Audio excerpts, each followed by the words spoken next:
call to order. We're going to skip the Pledge of Allegiance unless anyone has objections to that. Okay. Let's move to public speak. As I said earlier, residents who would like to participate should have emailed or chatted with Paula or Amanda. So Paula, you can take control of public speak now. Okay, so any residents that want to participate in public speak, I saw a lot of people putting in their name and their address for the record, but if you could also type in your name now if you want to say something, and we'll unmute you. You're going to go down to the bottom of your screen and find the chat.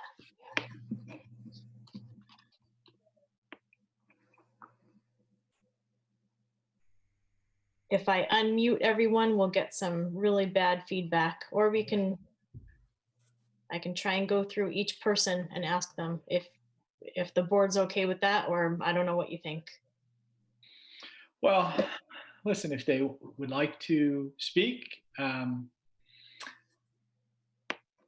we try to make this as easy as possible. Sometimes it's not easy, so.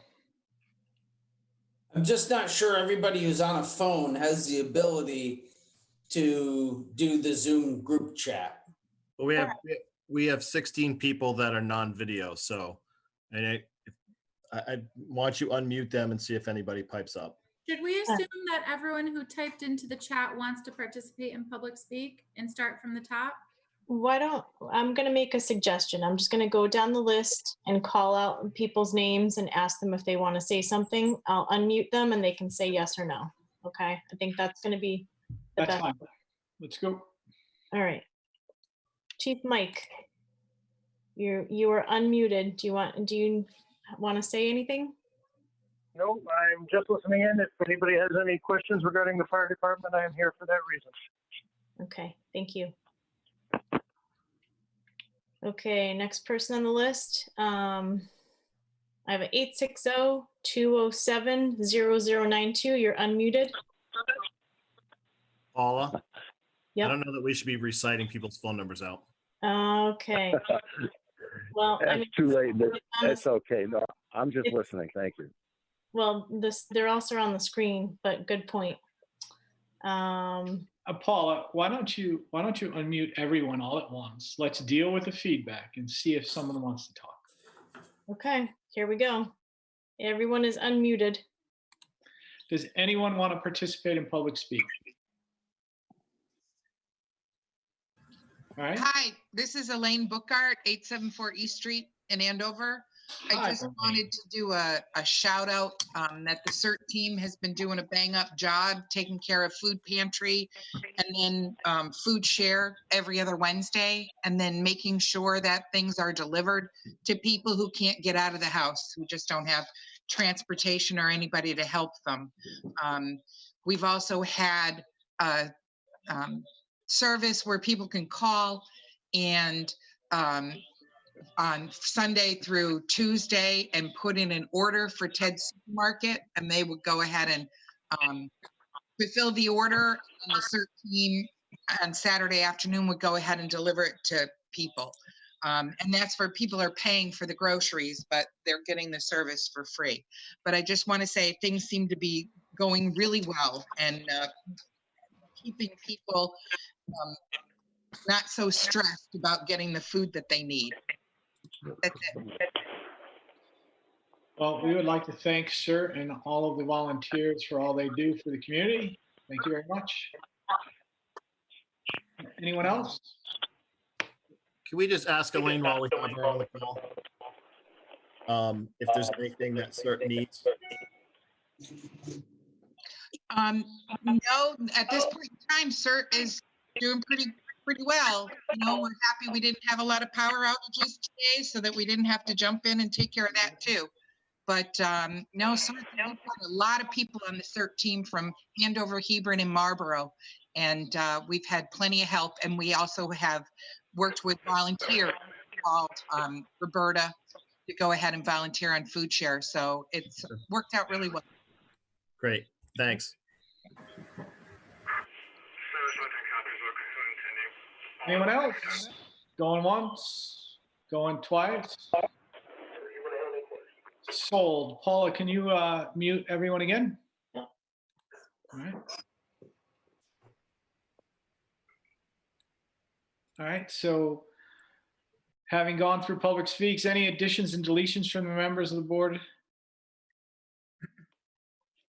Jeff, do you have anything? Maybe I don't know if we want to discuss the field use policy during this situation. I know Eric said we should discuss it. On the agenda. Okay.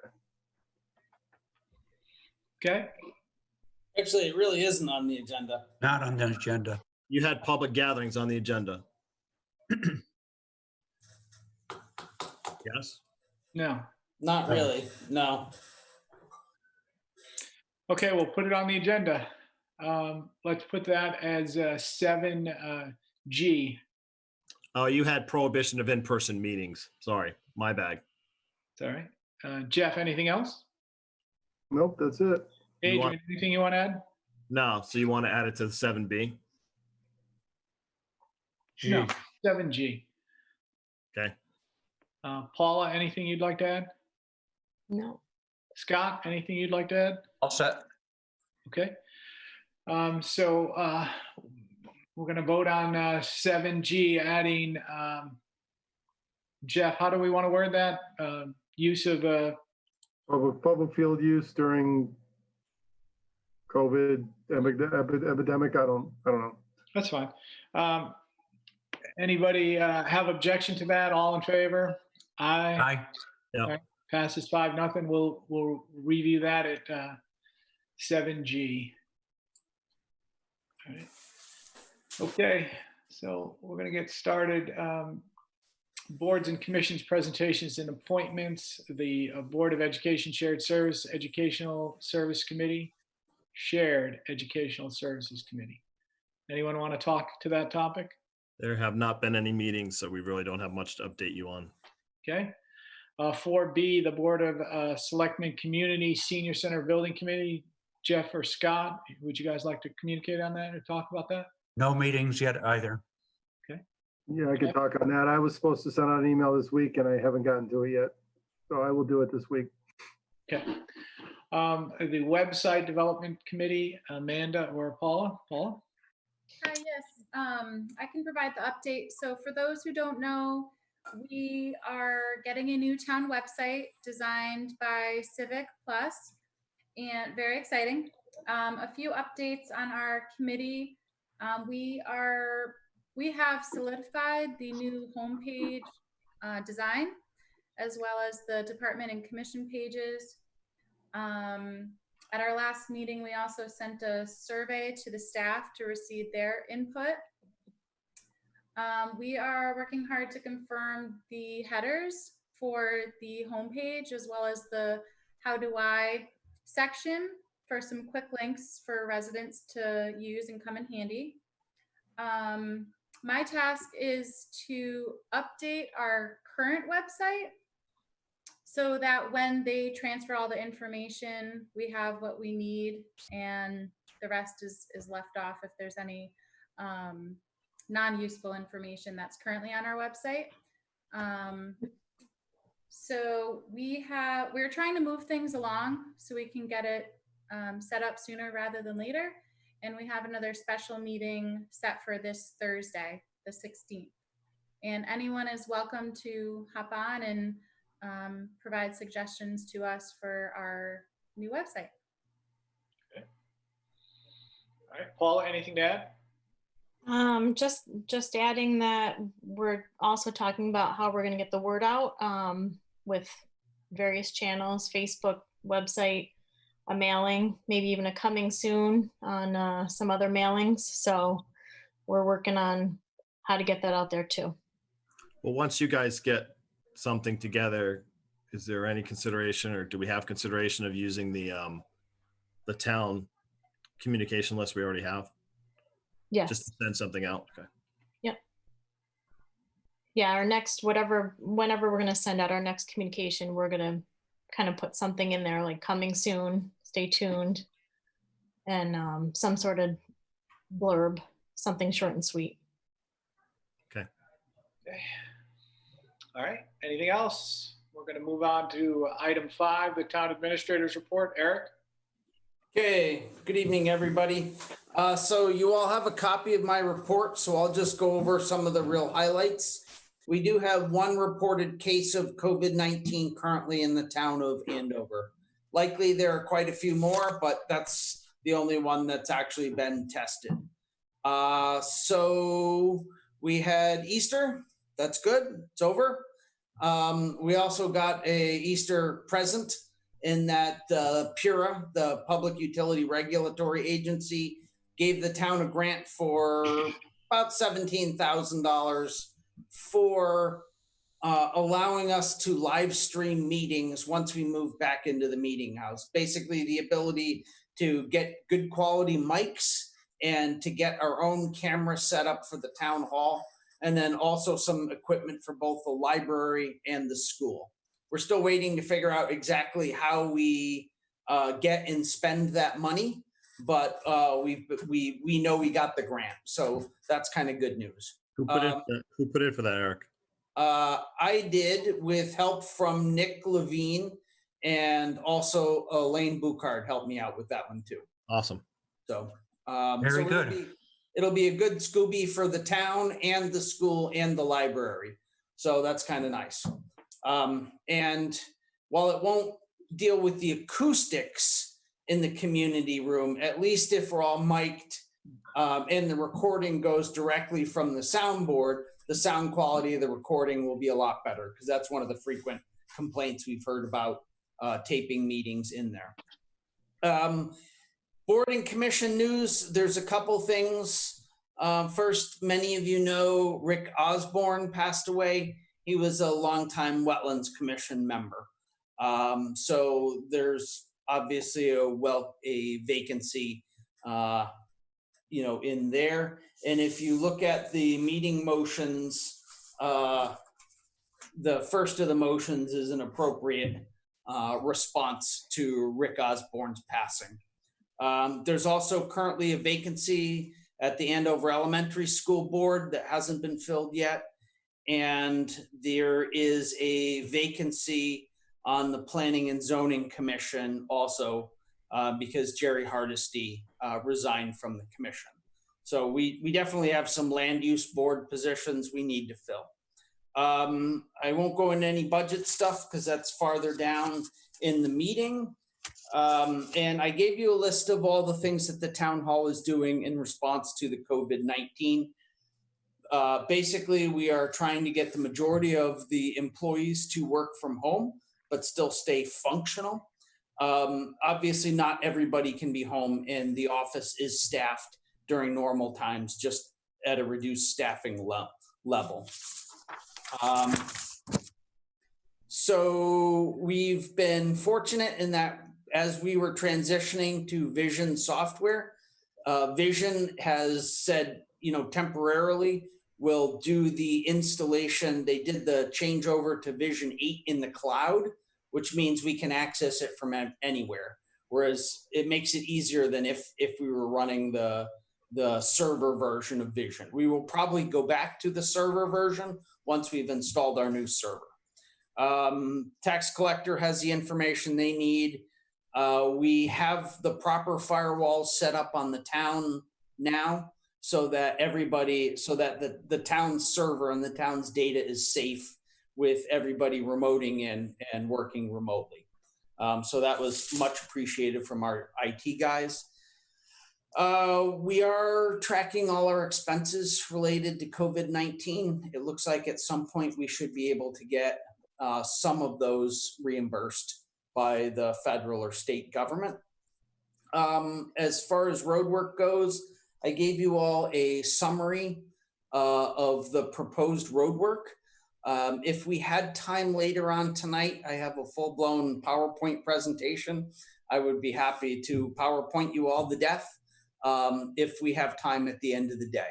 And certainly I can answer any of your questions related to proposed road work. And obviously that's proposed on a couple things, and that depends on what we put in the actual budget. The second thing related to road work is the state still has not, the bond commission still has not actually approved Town Aid Road. They keep saying they're going to, but at this point, we don't have that money. And we really don't know whether we'll get Town Aid Road money next year. I mean, if they're basically a year behind this year, the chances of us getting our normal allotment on time for next year, I would guess, is fairly slim.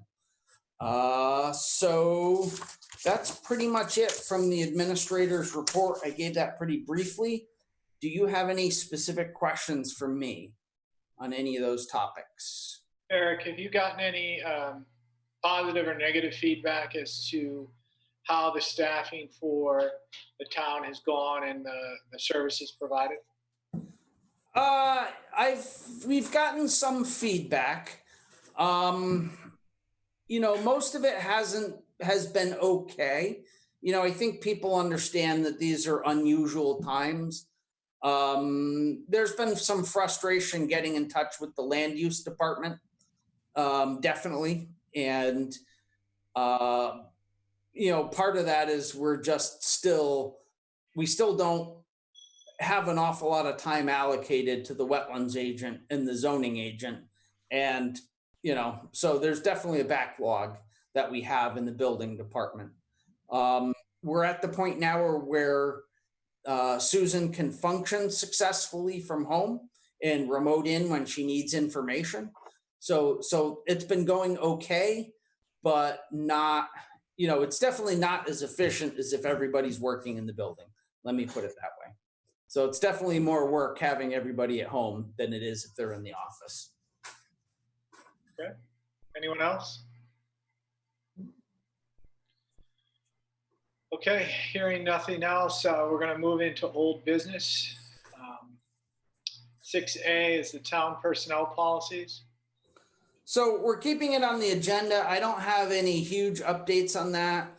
Dennis and I have been talking, and we're going to set up a Zoom meeting for next week to spend a couple hours going over. He's now fully reviewed the personnel policies that I originally drafted. And so we're working on it, but we don't have any imminent progress. Okay. Information on the community connectivity grant. So not a lot of progress on that, unfortunately. We need to get the application submitted to the state sooner rather than later. So I got to get back with the town engineer and figure out why we haven't submitted it already. 6C, the potential establishment of a combined financial department.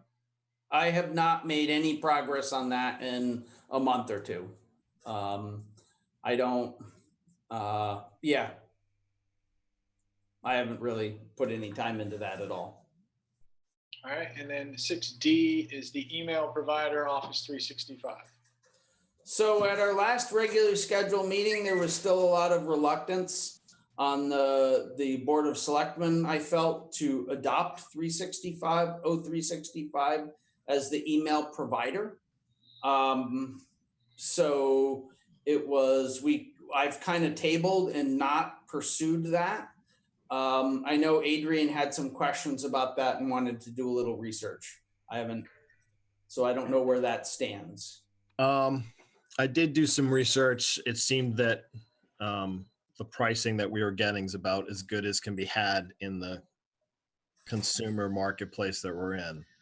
I'm a little frustrated that we can't do any better. I guess my initial thoughts were when we talked about Google email and that it wasn't, that was going to be the solution, but obviously that's not the case. So, I have no objections if we decide we want to move forward with that.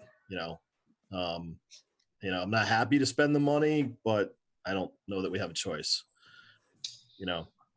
Before you, Amanda, I'll sit there and I'll get with Amanda and Eric.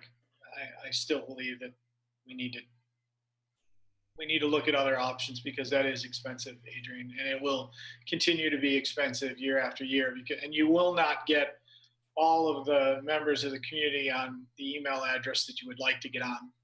So we do have to find a different solution. Yeah, I just honestly, I looked at all the commercial options out there, and unfortunately, we fall into a commercial category. There is some argument as to, because we're a nonprofit, whether we should be in that category, but it's neither here nor there. I mean, in the end, we're going to end up paying for it. If you have a better option, I'm certainly open to it. Okay. You want to put it out for another month? Absolutely. We can leave it on old business for next month, right, Eric? We certainly can. Eric, can you put a reminder in your calendar to bug Jeff about this next week so we can sort this by next month's meeting so that can be integrated into the new website and not get pushed out again? Sure. By the way, Scott, I am eating non-virtual chocolate. Oh, wow. Okay. All I right. can't, I'm doing this in front of me now. It's not right.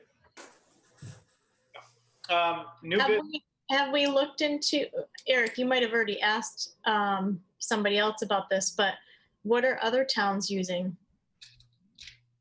As far as I know, all the towns that South Windsor takes care of run O365.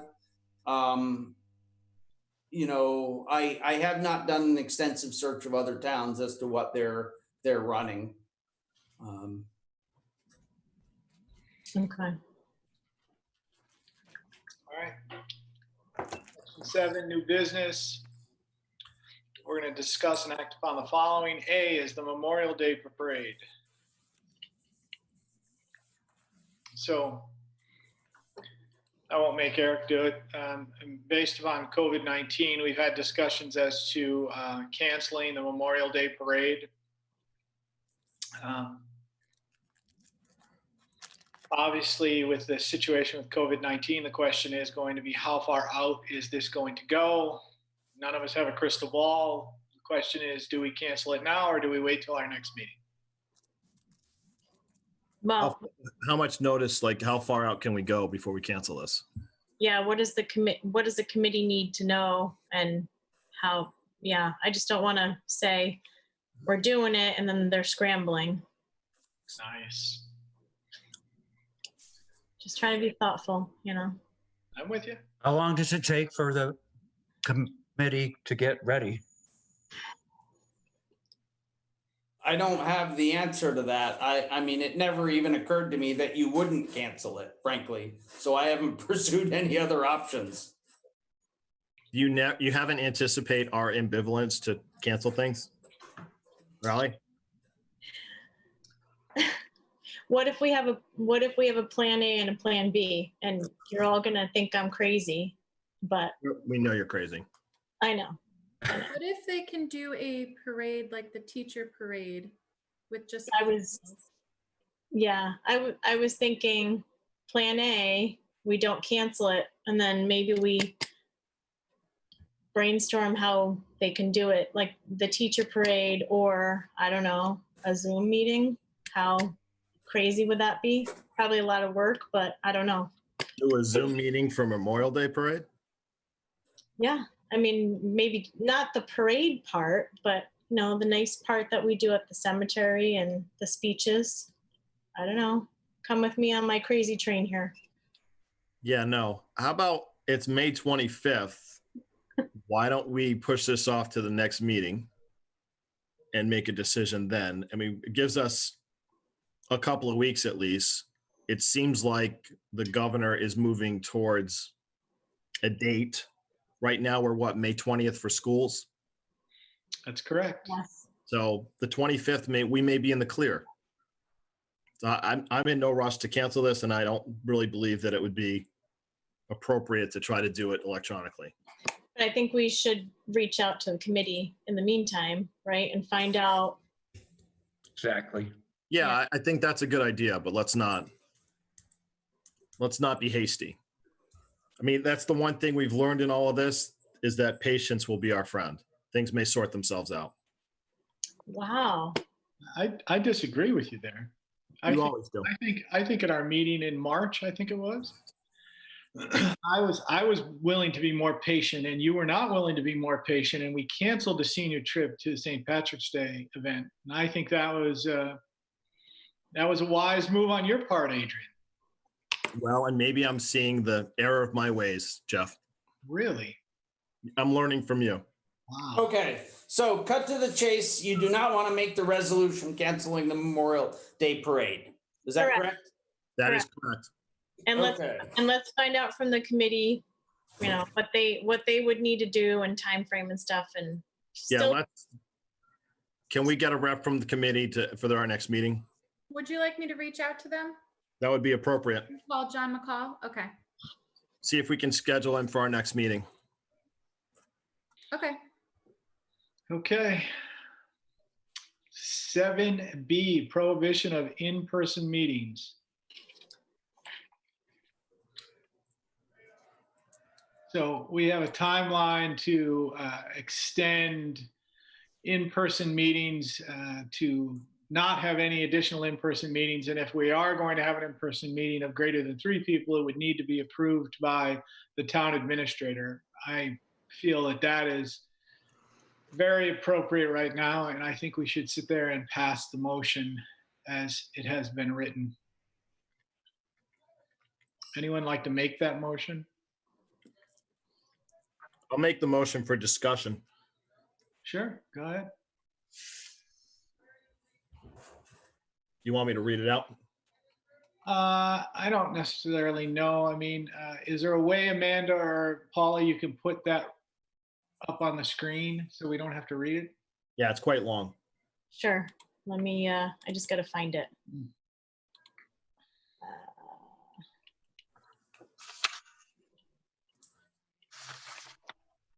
There you go. Can you see it? Okay. Yeah, yep, you got it. Yep. Okay, so do we have a second? Scott will second it. Okay, discussion. What's the impetus for this exactly? Are we discussing that? Are we still having issues with somebody doing meetings? No, we just want to make sure that people understand that these are the rules. Okay. And this applies to who? Everybody? All public meetings. Any in-person meeting. Has nothing to do with a virtual meeting, Eric. If they schedule the virtual meeting, they don't have to go through you for approval. It's only when they want to get together with 3 or more people. Right. Correct. What happens if they schedule a virtual meeting, but they still have people getting together? Do they live in the same household or not? No, they do not. So again, there is certain, you're asking a hypothetical and, No, I'm not. okay. Has someone in our town had a meeting where 3 or more people have gathered for a virtual meeting? Yes, Thought the Board of Ed just did that. Board of Education just did it. All right, so I am correct. That did happen, Jeff. I had heard that, but Yes, it did. There was 4 to 5 people in the library. so this will prevent that. Is that correct, Jeff? It's what, I think so, but I would even just say any group meetings. I would even make it more than 3, any group meetings. so if the Board of Education did have a meeting and they did have 3 people or 4 people congregate at the library, then we absolutely need to pass this. Okay, Absolutely. then let's do that. I'm just concerned they're gonna have 3 people. So I just think we should outright ban any group meetings, except for with Eric's approval. Any meeting should be on with Eric's approval. Yeah. That's what- So we're 2 or going, more, 3, it doesn't matter. so we're going Any to, group meetings. okay, so we're going to take out the line where it says commission or agency of the town of Andover. And we're going to just put a period at the end of that and get rid of including more than 3 people. Okay, is the town attorney still on the call? Can we do this, Yeah, let me, you want me to unmute him? please? Please. All right, Dennis, where are you? Hang on there.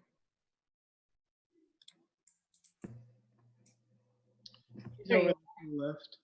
there you are, There you Dennis. go. Can you hear me? Yes, Dennis. Yes. Oh, good. Oh, good. Actually, I haven't met 3 of you before. I was on the last meeting, but we've never met. That would be Paula Scott and Jeff Murray. So, hi, I'm Dennis O'Brien. Hi, Dennis. And I've Dennis. been the town attorney here for, I don't know, more than 15 years. Really nice to be here. The question is, can you amend this motion to limit it to any meeting? Yes, Meaning it Correct. would be anybody, any group more than one. yes. Yeah, you can do it. I mean, you have the authority under the, what did I say? The executive order of the declaration of emergency, a public health emergency in the town of Andover. That was signed by the first selectman and the town administrator several weeks ago, and that gives you the authority to do it. In addition to executive orders issued by the governor. Governor didn't go down that far. I think his thing was 5 people, and his order about 5 people doesn't apply to government. So this would be something that's authorized by your declaration of a local public health emergency, which is authorized by a state statute. So it's legal. Okay. All of your screen was public. Mm. Is this back on the? Yeah. what you need to No, read? you're all set. Yeah, Okay, you're blocking off the thing. We couldn't see the, sorry. So we'll just change that to one, more than one. Here? well, let's discuss this for a second if we can.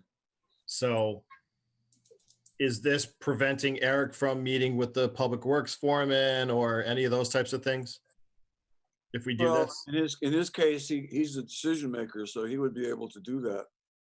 But that's Okay. that's just an example you gave that, Okay. he happens to be involved. So pretty much, okay, so Eric, we'll leave this that Eric can approve meetings. Why Yeah, not just say 3 or more? Because I mean, you're not trying to prohibit 2 individual people from meeting. Okay. 3 or more sounds, 3 or more sounds acceptable. Yeah, so just take out the more than, and it'll say including 3 people. or just say more than 2. Okay, that's fine. Okay, that makes it simpler, and just go with the language I wrote. It's good stuff. Okay, so more than 2 and otherwise as written. Is Eric updating this or who's updating this? Eric will need to update it, yes, or Amanda. Yeah, I will update it and send it back too, because Jeff will ultimately, oh no, never mind. Yeah, I'll update it.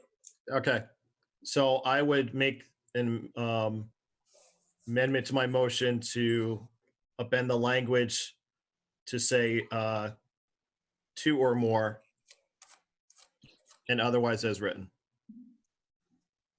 I need a second. I'll second that. Okay. Further discussion? All those in favor? Aye. All right. Aye. Okay, unanimous. Okay, Paula, go. Let's move to 7C, the budget. Number 1 is process. Do we have any updates on the process that we're undertaking? Not exactly.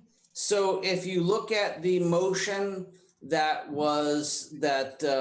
Paula can share with you, that Dennis wrote, you'll see that motion lays out the most necessary steps in that motion.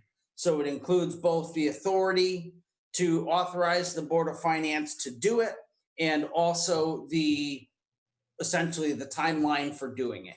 Everything else, there's flexibility, but those dates should be kind of set in. Okay, so I'm sharing the motion. Is that what you want me to do? Correct. Okay, requiring cancel, no, that's the Memorial Day one.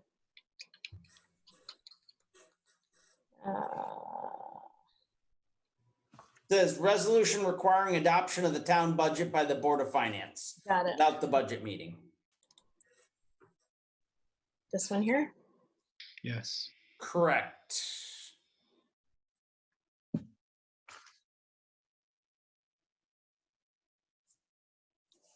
Do you need me to scroll some more, or am I good? No, those are the only two paragraphs. Okay, so this basically does two things. The first thing is it does what the governor of the state of Connecticut has told you in the executive order, is that you as the Board of Selectmen shall empower the Board of Finance to adopt a budget and set a mill rate. So that's your job as far as the governor's concerned. And that's obviously controversial because people are pretty unhappy that there's not going to be a referendum and a budget. And if you want to talk about the legalities of that, Dennis is here. He can do a lot better job explaining his opinion, his legal opinion on that than I can, certainly. And then the second half of that is that it lists the dates, that are critical, which is that it's no later than April 27th, the Board of Selectmen basically adopts it and sends it to the Board of Finance, and it gets published. And then the Board of Finance has to have a public access meeting on May 20th. And then there's additional period for comments. And then it gives them a drop dead date of June 8th to adopt the budget and set the mill rate. So that's basically what that motion does. It lays out both the authority of the Board of Finance to do it, which flows from you as a Board of Selectmen, and it also states the timeline that you want to maintain. So that would be my suggestion. Does anyone want to make a motion to put this on the table so that we can discuss it?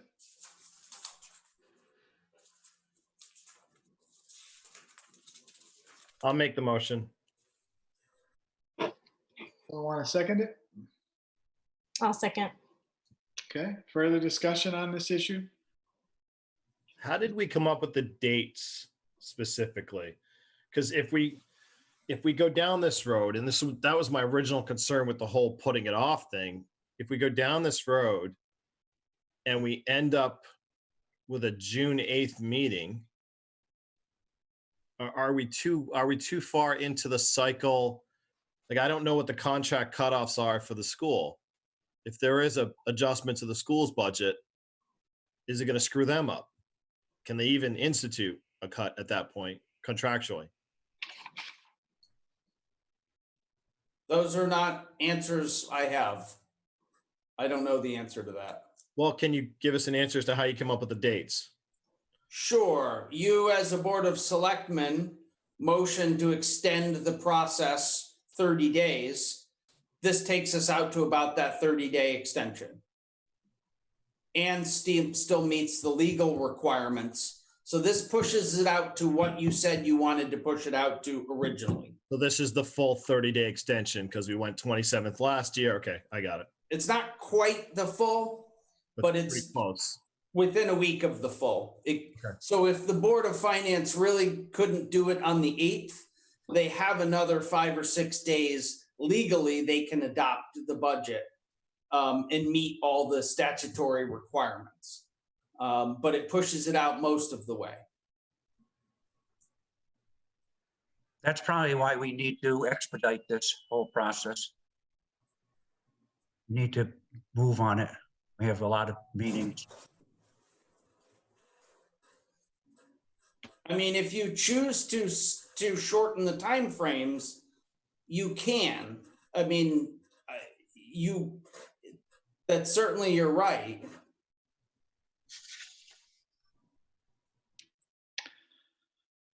Listen, this is not going to be an easy situation anyway. The question is, do we shorten the timeframes? Because Adrian's point is probably pretty valid that the longer we push this out, the more we might run into contract issues if the Board of Education has to make additional cuts. Well, and the other part of it too is you get into the contract year for the town is, starts July 1. That's when we start, rolling into these monies, right? So if Eric is going to do, Eric is going to do pavement preservation, not necessarily paving, but even pavement preservation, the sooner he can contract, the more likely that we can get some of it done this year before going into winter and dealing with, further deterioration of the roads, just, honestly, if we're talking about this and we're having an honest discussion, you have to ask yourself, if we're pushing it out this far and there's a possibility that schools come back on May 20th, then are we just, at that point, can we just have a normal budget? There may be a push at that point to have a normal budget meeting, And if they allow public gatherings, we should have it. Right. So, But are they going to allow public gatherings? that's really the question, right? So can And I want to stop you there too. I mean, the last time in the executive order, they pushed it out to May 20th.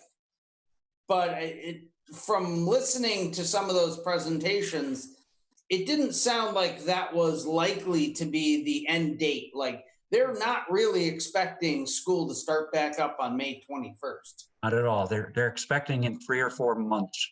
Right. I don't understand why we're doing drip. Well, you guys don't know the answer. I just don't understand the whole drips and drab thing, if that's what we're doing. Well, you just said dribs and drabs with Memorial Day when we could have made a decision too. So the state's doing the same thing we're doing. They don't want to go on the record as saying we're definitely not going to have school this year if something changes. Valid point. You're absolutely right. You're right. That's exactly what okay. That makes sense. Is Attorney O'Brien still muted or unmuted? Dennis, if we pass this and the COVID-19, social distancing rules change and we can have a budget meeting, do we have any problem if we scrap this and then move back to our old policies and our old procedures? Yeah, under this, the way I've written it, the very end of the first paragraph, it says subject only to the further order of the governor. It would take another executive order from the governor, adjusting the order that set this up, and that's Order 7I, paragraph 13. And that order so far has not been adjusted. Okay, when you talk about May 20th, you're talking about the order on the schools. Now, he's written about 25 orders now. It's up to 25, 26, and there's lots of them. But this one here, so far, has not been adjusted. Okay, and I check it every day. All right, it can be if he changes it, you can have a special meeting, and you can make another resolution modifying this one. I think it's unlikely, but what do I know? I don't have a crystal ball. Okay, so in an act of prudence, we should get this placed. I believe that we should pass this, and knowing as a board, we have the opportunity to make a subsequent resolution to make any changes to allow for a public meeting and allow for a public vote. So, my only concern again is that we're pushing into June. So I'm okay with this if we would adjust the time frame. All right, then let's adjust the time frame. Does anyone else have any input on that?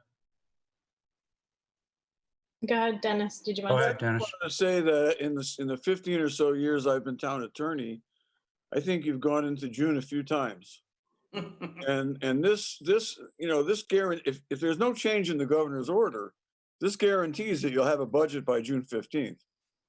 I mean, you've gone into July, I'm sorry, several times, in which case you have to go with the previous year's budget.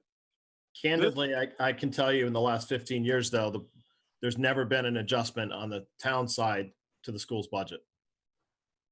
I don't know about the school. I don't represent the school, but I'm letting you know, there has not been an adjustment from the town to the school's budget in that time frame. Well, they've always pretty much gotten whatever they put across. If I may, Adrian, I think the school has already come in with their budget for this year, right?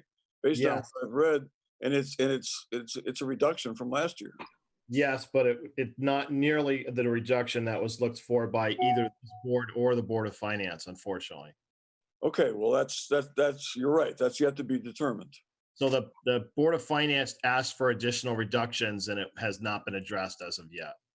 Well, they're gonna have they're gonna have the final say. Right. And so that's my concern is that this will be if you're saying it's no big deal, we've gone into July, but we've never gone into July with an adjustment, which again affects the school and their contracts. So. Absolutely. It's very important for them to have a budget in place by the end of the fiscal year. I agree. Well, before that, because they sign contracts in June. So. Yep. You know, they have to get ready for next fall. Right. Then there's a notification clause. They have to give them so many days before the start of the next school year. Yep. Okay, so let's change the timeline. Let's push it up. What are the days, Adrian, that you believe need to be on this? I think it needs to be decided before June 1st.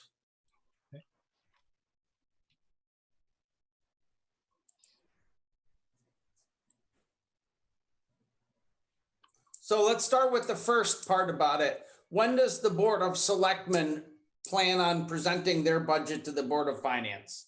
Let's start with that date then. Well, we would have to schedule a meeting, and you have here April 27th. That's in 2 weeks. You want to do it faster? I don't see why we couldn't do it in a week. If we could get through the budget tonight. Okay, so today is the 13th. So why don't we say by April 20th? We'll change that first date to April 20th.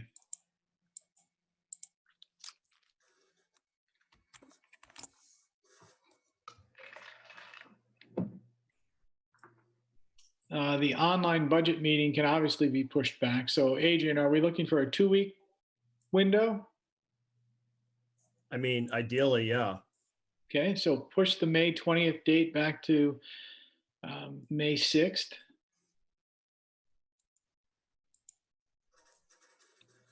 And push the June 8th date back 2 weeks without impacting Memorial Day. Correct. We're not going to have Memorial Day, so don't worry about that. Okay, No Memorial Day this year. we're going to have a Memorial Day. So you want to set it for like the 26th or 27th of May? That's acceptable to me. Is it Yeah, acceptable? I'm fine with that. 26th.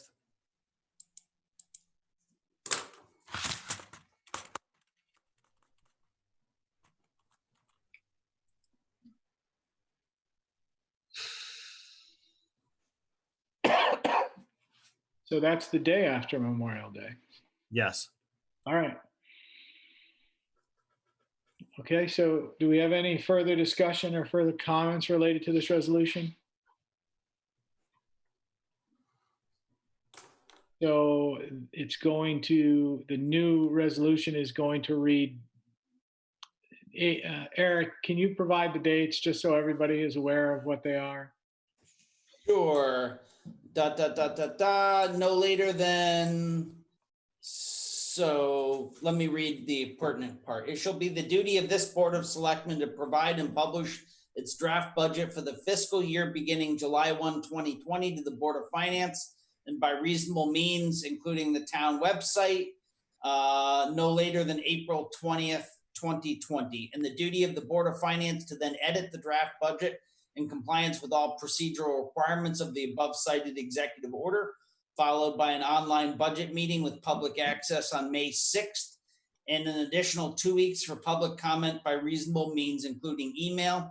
And finally, an online publicly available meeting of the Board of Finance on May 26th, 2020, at the conclusion of which a town budget must be adopted in a mill rate set by the board for the 2020 and 2021 fiscal year. Okay, thank you. Any further discussion on this? All right, I believe Adrian um, made the motion, and we had a second on that with the Second it. from Scott. Okay, All right, so I would agree with the motion as amended. Scott, will you second again? Second it. okay. Any further discussion? Paula, Jeff, anybody? Nope. All No. those in favor? Aye. Aye. Did I hear Jeff back there? Did Jeff vote? Is Jeff still on?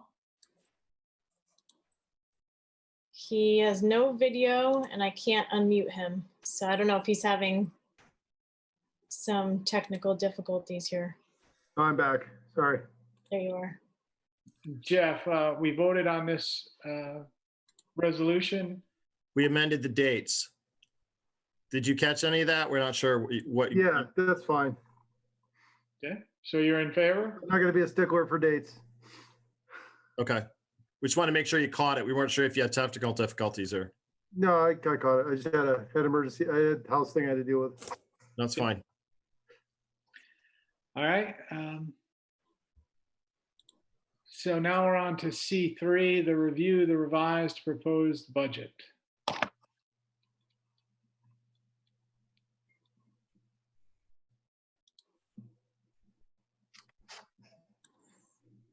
Eric, do you want to share that with us, or who would like to share what pieces of information?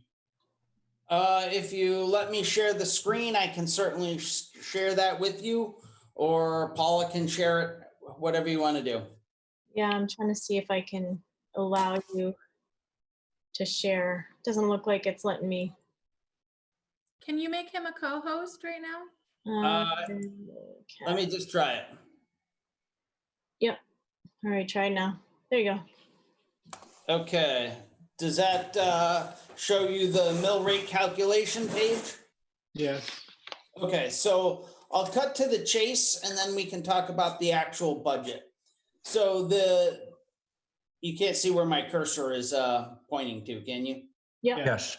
Okay, so this one is what the original budget that the Board of Selectmen approved and sent to the Board of Finance with the adjustments based on what RAM revised their numbers and what AES revised their numbers.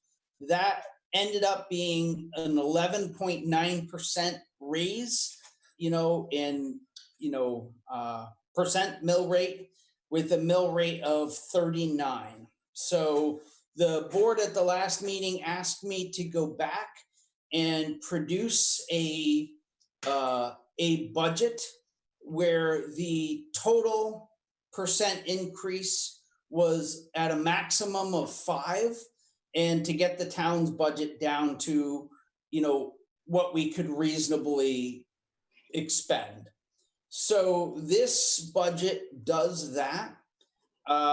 It nets out to a 2.18% mill rate increase.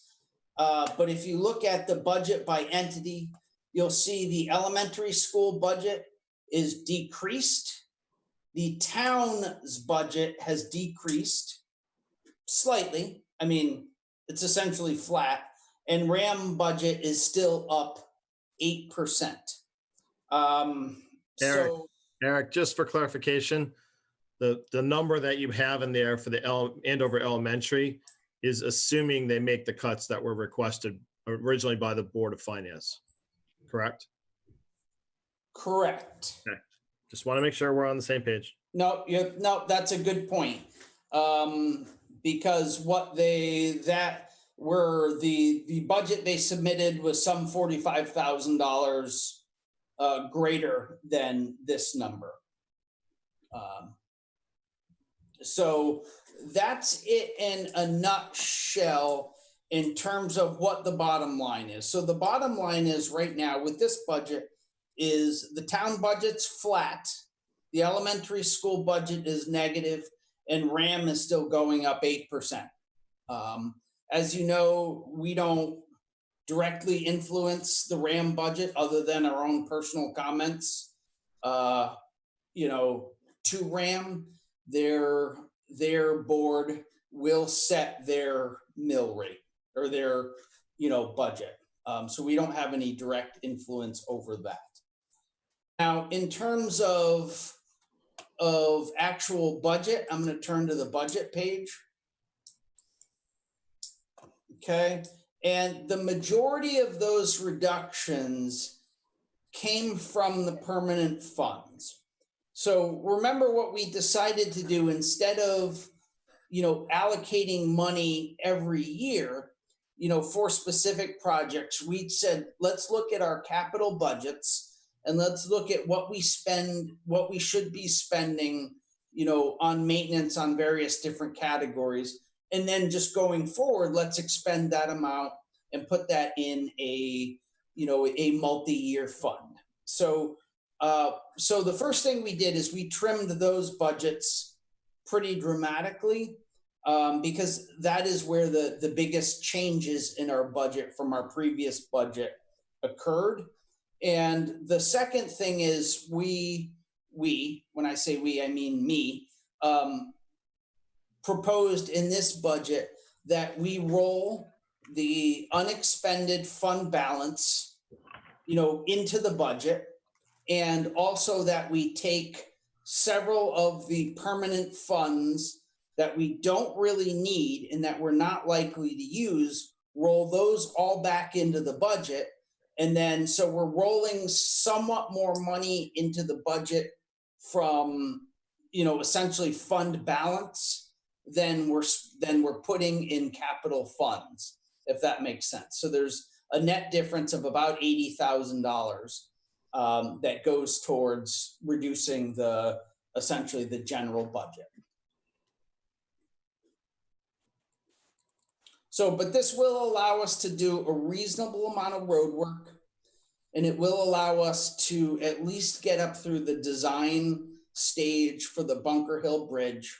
And it will get us through the design phase for at least one of the culverts. And it will allow us a little bit of a cushion if we have to do an emergency repair on the culvert on Hutchinson.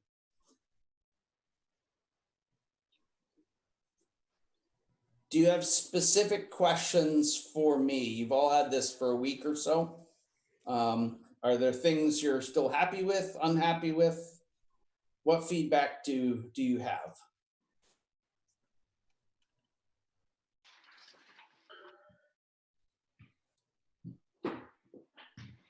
So, Eric, I was looking at your revenue situation, and your revenue situation seems to lead us down the fact that we're going to be down on our ECS money additionally. So, interestingly enough, because last year was a tumultuous budget season, and there were all kinds of threats from the state about not funding ECS. So we went into last year assuming that ECS was going to be dramatically slashed last year.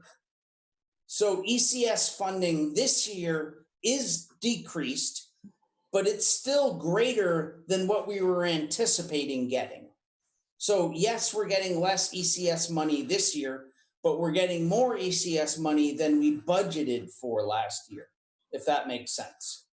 Okay.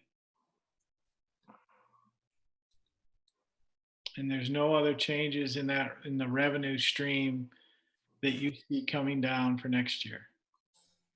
I mean, honestly, I can't tell you what our revenue stream is going to look like.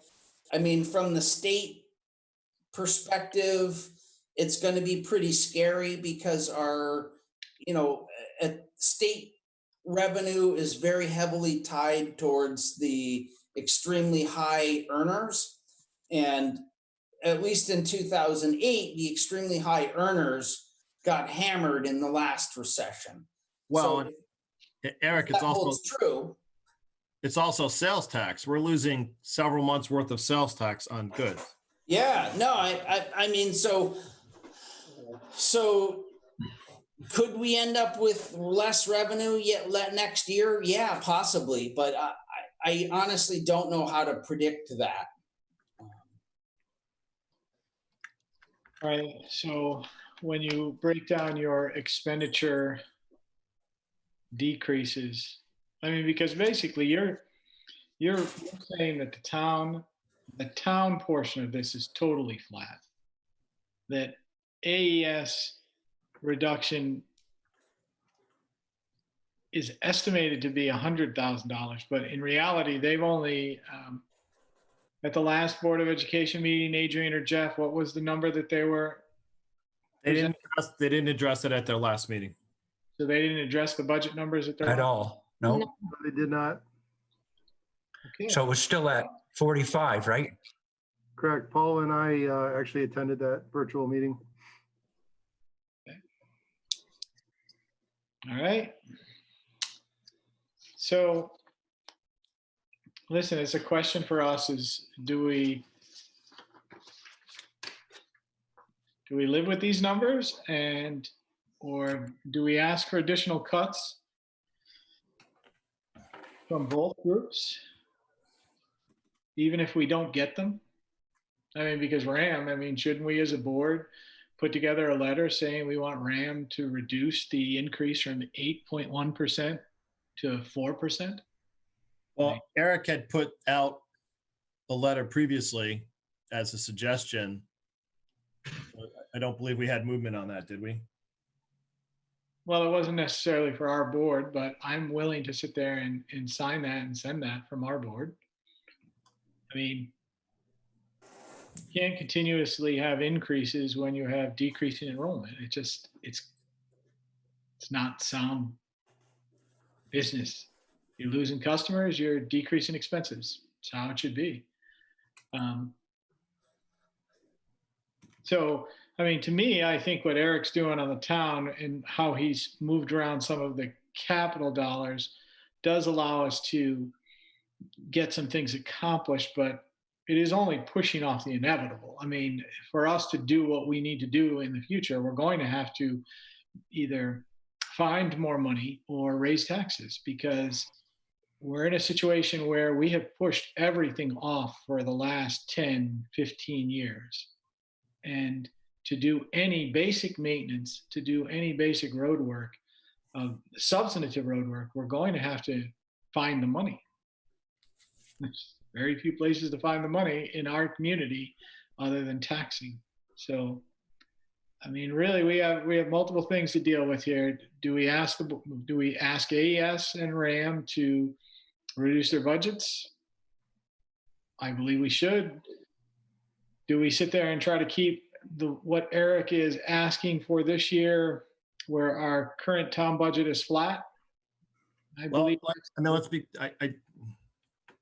I get everything you're saying, but you know, there's a couple things I think we need to talk about. You know, Sure. So first of all, I do have a concern when we start funding town day-to-day operations with fund balance. I agree with you 100%, Adrian. So Absolutely. I'd like to see us try to trim a couple of things from this. And you know, whether we go back to the school and ask for those additional funds, like we had talked about. I mean, we had a lot of discussion at our last meeting about whether we should be asking the school for an additional cut. You know, I don't know if we go back to the school with that. I think that's up to the whole board. What I'd like to see us figure out, it's right now we're at $75,830 from, you know, from fund balance currently funding, you know, operations. And I don't think that's a good solution. Well, actually, it's a lot more than that, because I mean, 300,000, we're basically not putting any taxation into the roads. No, I understand that, but for many years. Unfortunately, the roads have been proven to be, you know, the second-class citizens of Andover. So, but the reality is, just from basic operations, even if we said we're doing no road work, you know, we're still over by 75,000. So, you know, I know you have. I mean, I can start a little bit. I tried to reach out to Roberta today and talk to her a little bit about the senior position and what she's been doing. She genuinely feels that, with a minor amount of help, she can pick up the slack that Kathy, as Kathy steps away. She would like to try to do that, and continue doing what she's been doing.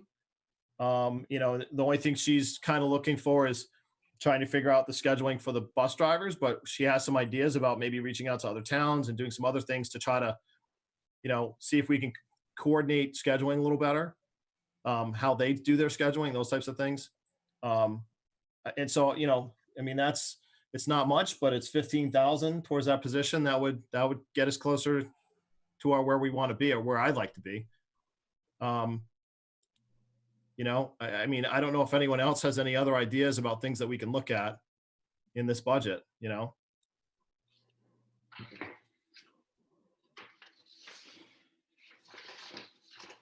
This budget is very lean on the town side.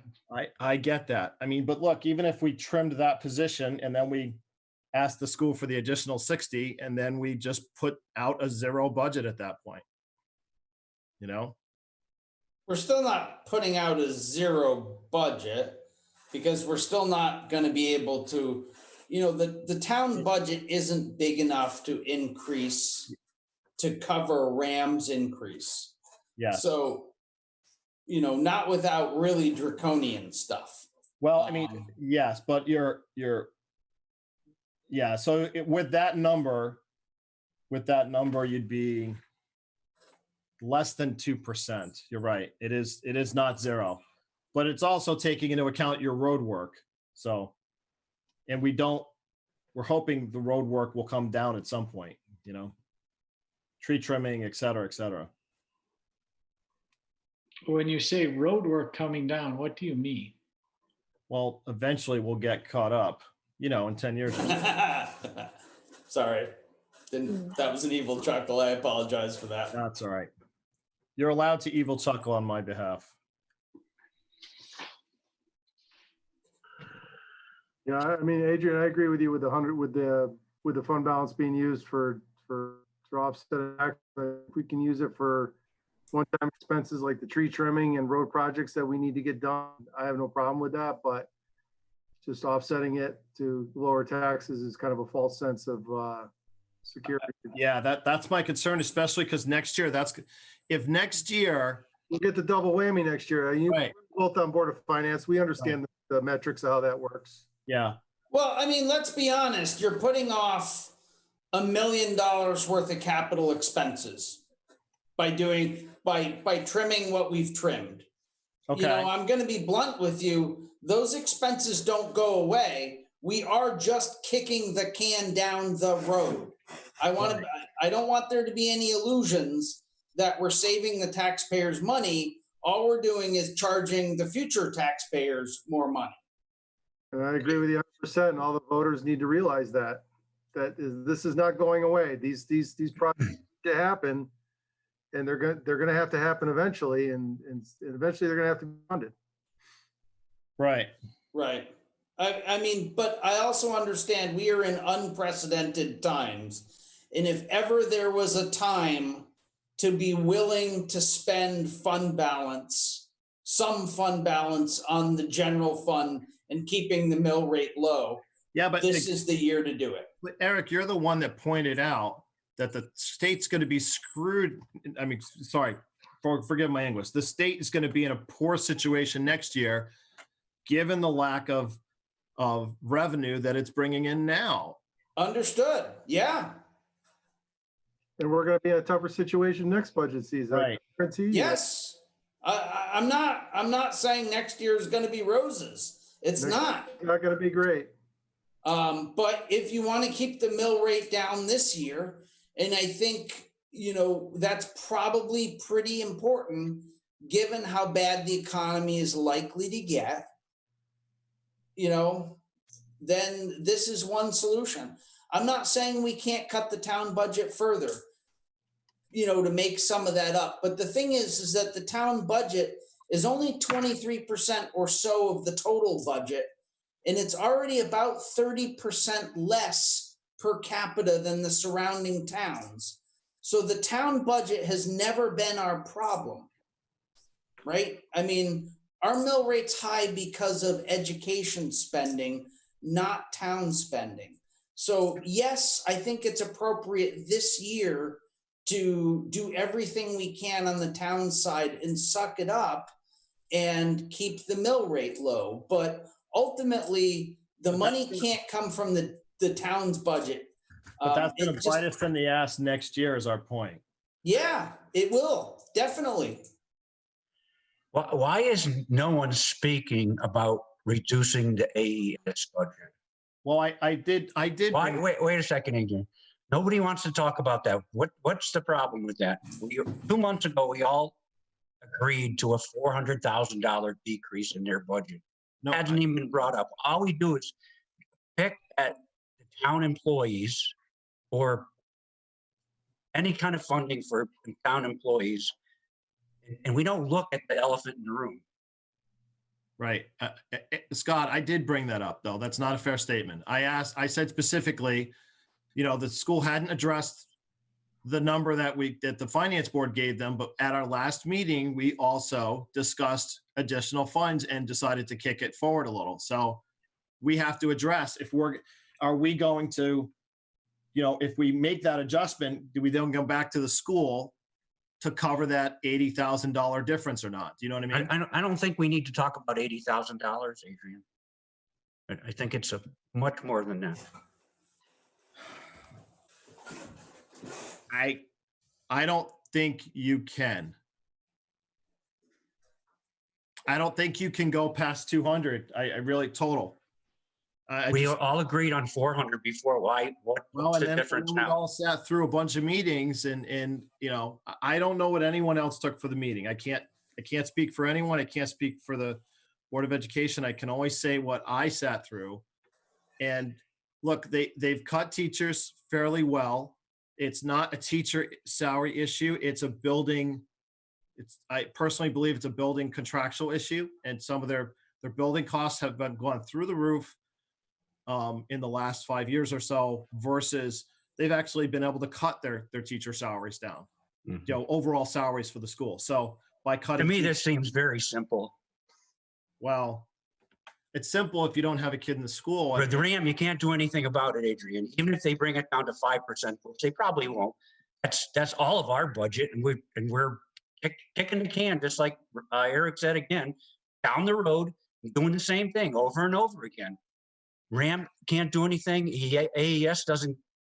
They're not told to do anything, and we end up with the same thing. We're worried about $15,000 for the seniors. Again, this is unacceptable. Well, even if we do that, even if we sit there and half our request into 200,000, we're still not going to be able to increase the town spending, to be really honest. No, but if you do that, if you have to 200, right, then the town budget, would be offset. So you're basically saying if we did that, then there would be no money. You wouldn't have to take that $75,000 out of reserves. No. Well, listen, are we at this meeting going to, we only have 7 days to get this to the Board of Finance. So I personally believe we should ask the Board of Education and to make additional cuts. Well, look, I can put forward 2 solutions if the board's willing to hear them. Sure, let's go. Okay. First solution is we make the offset. We leave the budget as is, make the offset or ask for the offset to be made to the school. That decision would have to ultimately be made by the Board of Finance, because by charter, they would be the decision-making authority on that. Or we reduce the amount of money We don't put money into the fire engine fund. This is something that Kurt discussed previously at a CIP meeting, that most towns now are actually looking at leasing equipment.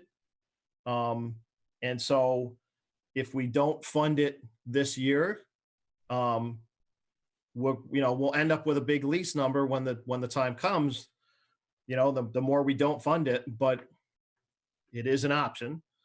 And the second thing I would do is take money out of the Public Works Fund for capital, given that there's two components to that. The first one is that although we do have equipment that we feel we need to purchase,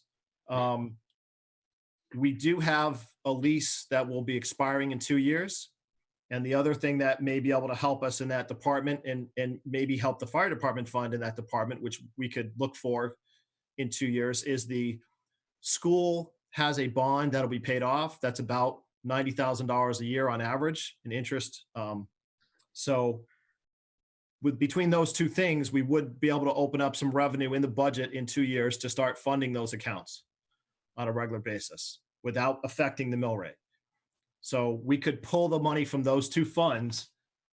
If we did that, we pulled the money from those two funds and left the budget as is otherwise, you'd be looking at a decrease in the town spending rather than an increase. And you would not be using any funds from the reserve.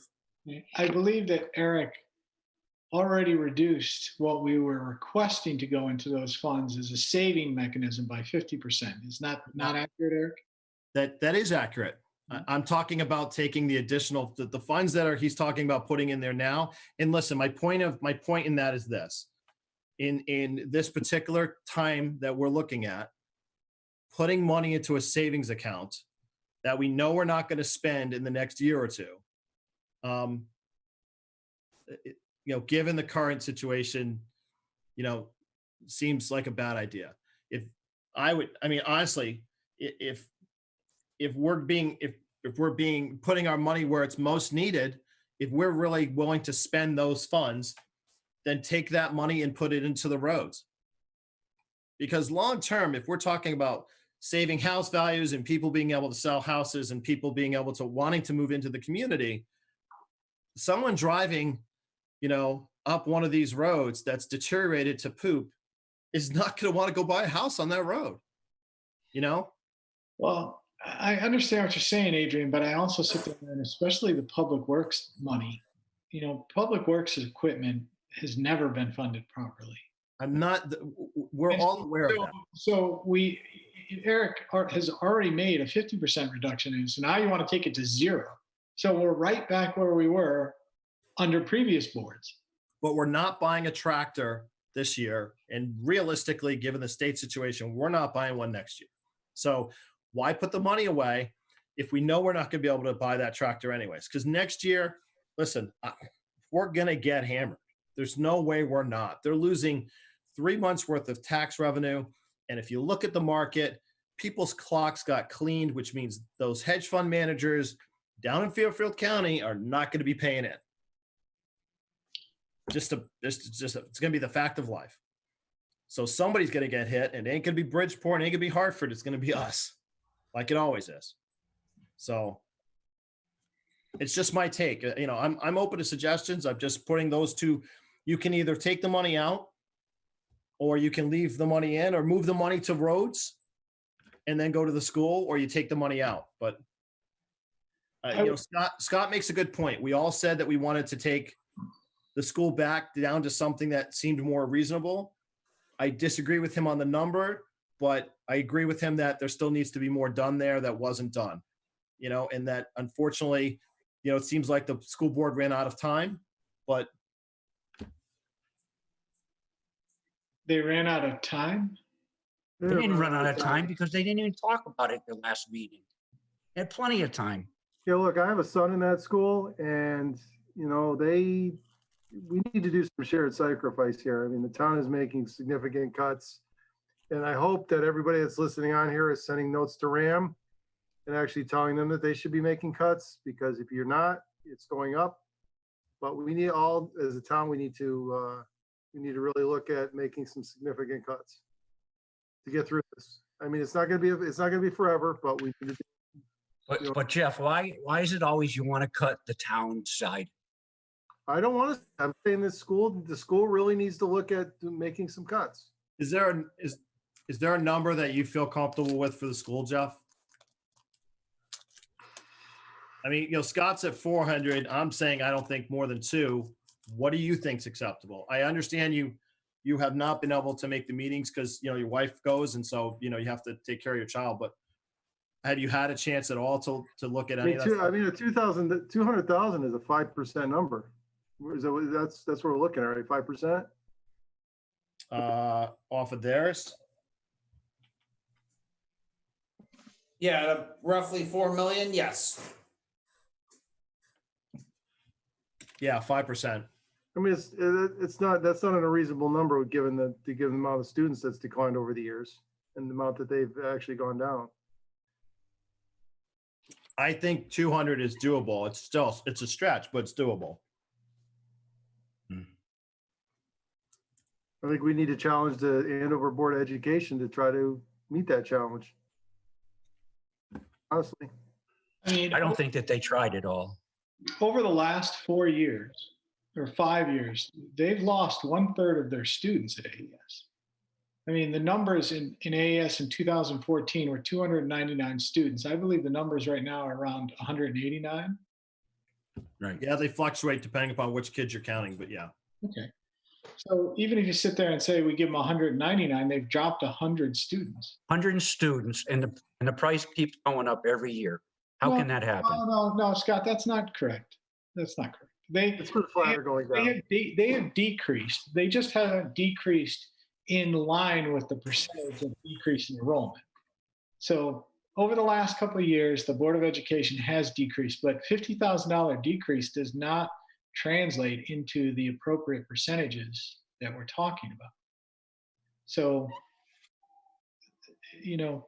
nothing's easy, and we all have to realize that nothing is easy. But I think Jeff Murray is accurate. There has to be shared sacrifice as to what we're doing. And, I've been on this board for 5 years now, and our board in the past has never discussed this topic once as to what to do with the Board of Education and what to request from the Board of Education. I think this is an extremely healthy exercise, and I think we as a board should look at a number that is more in line with what our original request was. And if we can't get there, then we got to get somewhere. So we cannot allow it to be another $50,000 decrease, because that is not appropriate. So, I would rather be at 400,000 if we don't believe that they can provide the level of education for the children of Andover that they need, that we want them to provide, then we need to make it something that they can live with. But $200,000 is like the low side of where I would want to be. I understand that, but I'm trying to find some middle ground here. Okay. Well, I'll accept that number, Adrian. But all we're doing is presenting this to the Board of Finance and saying this is our global vision for the community. So if they make a reduction, it would be about $150,000. We would then use that money to offset any reserve monies that are going out into our operational budget for 2000. Exactly. Yes. Okay. I can live with that. I just don't want to be spending money from reserve to fund the town. We've got to find the middle ground there. And I think that's sort of, listen, I'm willing to put off other things, and I'm willing to spend money from, I think we have to spend the reality is if we had spent the money that ended up in reserve where it should have been spent on roads and stuff as the time went on, we wouldn't be, we wouldn't be in this situation with the roads. But, in the end, that also doesn't absolve the school of the fact that they haven't addressed their budget. So I think that, the shared sacrifice is true. but I also think that we do need to take into account the kids that are there and find the middle ground. So, you know, Okay, so what is the middle ground? Is the middle ground 200,000? Because that's 50% of what we originally asked for. Right. How about 300,000? I can't support that, but I can't say what the rest of the board can vote however they wish. I think 5% is very reasonable. I mean, it's not like we're gutting the school. I think we still need to provide a quality education, but they really need to start looking at their contracts and other things, because I think they go to EastCon a lot for other things, things without going out to bid. So it would put a little bit of effort on their part to actually try to get better pricing on their services. Jeff, so would you support, just so we can figure out where we need to be here, would you support Scott's 300 number? No, I would not at this point. Paula? I would support 200. Would you support 300? No. Okay. Jeff? I would support Scott, but I understand that I'm not going to get it. So I'm going to support the 200,000. Okay. What about 250 then? We can't go through that. All Yeah. right, let's go. $200,000. Please, someone make that motion so we can. I'll make the, One second, Adrian. Are we all willing to accept the budget as presented with this one change, which is the $200,000 reduction to the Board of Education, the AES? The money to be put into the multi-use fund was taken out, right, Eric? Correct. it was. Correct. So Eric, where is that library fund money going? Yeah. So because of the way it's working right now with your authority and the Board of Finance authority, what I would do is, instead of taking very specific funds and saying we're going to transfer 50,000 from this fund to this fund, what I've said is we are going to return all the money available in the unexpended fund balance, as well as those unused funds, directly into the general budget. And then we are going to budget for all those things that we need to actually fund in permanent funds. So instead of saying this is going to here and this is going to here and part of this is going to here and this is going to pay for the trees, in the Lorax, I just dumped everything into the general budget and then allocated the money where it needed to go based on priorities. So you put it all on the table and then put it in the appropriate envelopes. Correct. Okay. So that money can be used if we need money for the multi-use building? Not anymore. Well, Not if we adopt this budget. That money is allocated. So there is still $450,000 in the multi-use building fund. And if the state ever actually does issue another round of STEEP grants, we will certainly apply for a STEEP grant for the multi-use building, which will be basically the senior center. But we would not be putting any more additional money into it in this budget cycle.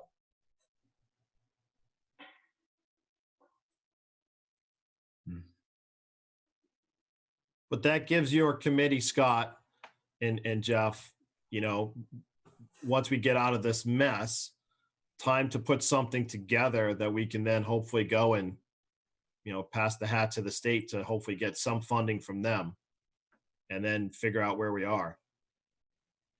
And I'm not happy. It's like but we're just facing the perfect storm. We've got Ram hitting us and we've got this crisis hitting us. So yeah, and I was hoping, honestly, I talked to Dr. Law on the Board of Finance call and asked, what's the plans down the road? Because they've got a $1.5 million adjustment in their budget because they're going to be caught up on the school bond. And so the terms change. And, it didn't sound great, basically. It sounds like that board may have some ideas for that money already. Because I was hoping that would be a lot of help for the towns. That would be a really, 1.5 million is a pretty big adjustment. So, Andover's share of that at this current, under the new current rate would be 17%. So, that's well over $200,000, which would basically be, it'd basically be 1 mil reduction in our RAM levy if that had been, if that money could be returned to the towns. So, and that's about a year, one more budget cycle out. So, you know, and we probably need to get more active as a town and as a community with RAM to start putting more pressure on them, you know. Okay, so Jeff Murray, was Eric's answer acceptable to you as to where those fund balances have gone? I'm kind of torn, to be honest with you. Yeah, me too. I'll be perfectly honest. You know, it's not something I want to do. And under ordinary circumstances, I would fight it pretty vigorously. But I think if there's ever an exception, you know, to when you agree to do that, this is probably the year. I mean, the fund balance is for emergency situations, and I think this is Well, hold on, stop. emergency. We're not tapping the emergency reserve by any means. Oh, fund balance, though, is what I'm saying is. Right. Another, We may have to tap the fund balance if some of the other proposals get adopted, but correct. as far as But right now, no. another thing I wanted to address too is, I don't know if any of Chief Mike is still on the phone, but I know we're still on track. Are we still on track to buy a UTV this year? That's money they already have. They already bought it? No, they have that money already in a fund, so it shouldn't affect them. But what I'm telling you is the events this year that they would require that are canceled. So they may want to hold off another year for that UTV as well, so they won't impact their fund. So Yeah, but they're not, if they purchase it, the money wouldn't be available to them till July. And it'll take them probably 6 months by the time they get it and get it outfitted to be ready to, I'm just passing that information along. yeah. I mean, do you have an objection to that being in the budget? Do you feel like we should pull that? I'm just telling them that they may want to hold on to their money because I don't know if we're going to be able to fund the fire truck fund in the coming years. Okay. They may think about that. Well, I mean, you know, ultimately, maybe the question is, we need to reevaluate what happens on town property, you know? Yeah. Well, that's coming up soon. Yeah. Well, I mean, they felt it was pretty important for a variety of reasons, you know, and I'm not in the fire department, so, you know. And I'm not trying to sidetrack. I was just adding that information. Yeah. All right, so are we prepared as a board to make a recommendation that the Andover Board of Education reduces its budget by a total of $200,000 off of the prior year number? Off of the current year's budget. Yes, current year's budget. So we're very clear this time. Yes, we don't need them confused as to off of what they're currently proposing. It's off of the prior year or the current year budget. Yeah. 2019, 2020 operating budget. Okay, and just so that you know, when you plug those numbers in, are you still sharing my screen? Yes. Okay, so I plugged those numbers in the AES category, and that runs you down to a net mill rate increase of 1.1%.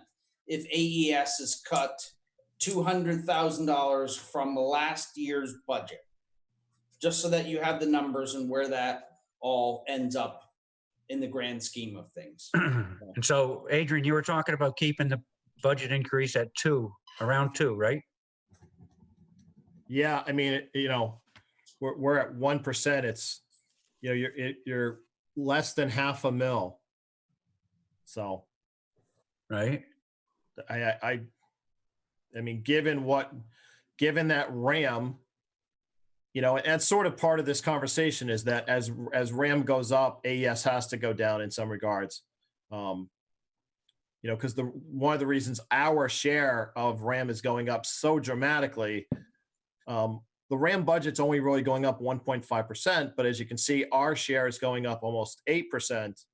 And part of that is because our share of students is going up so dramatically over there. Right. Yeah. So as the kids shift from AES to RAM, the money needs to follow them to some extent. So that sort of explains that a little bit, but I can That's live not- with. But it's not half a permanent mil. either. What's It's that? not permanent. It's not permanent either. No, it's not. That will sunset over time.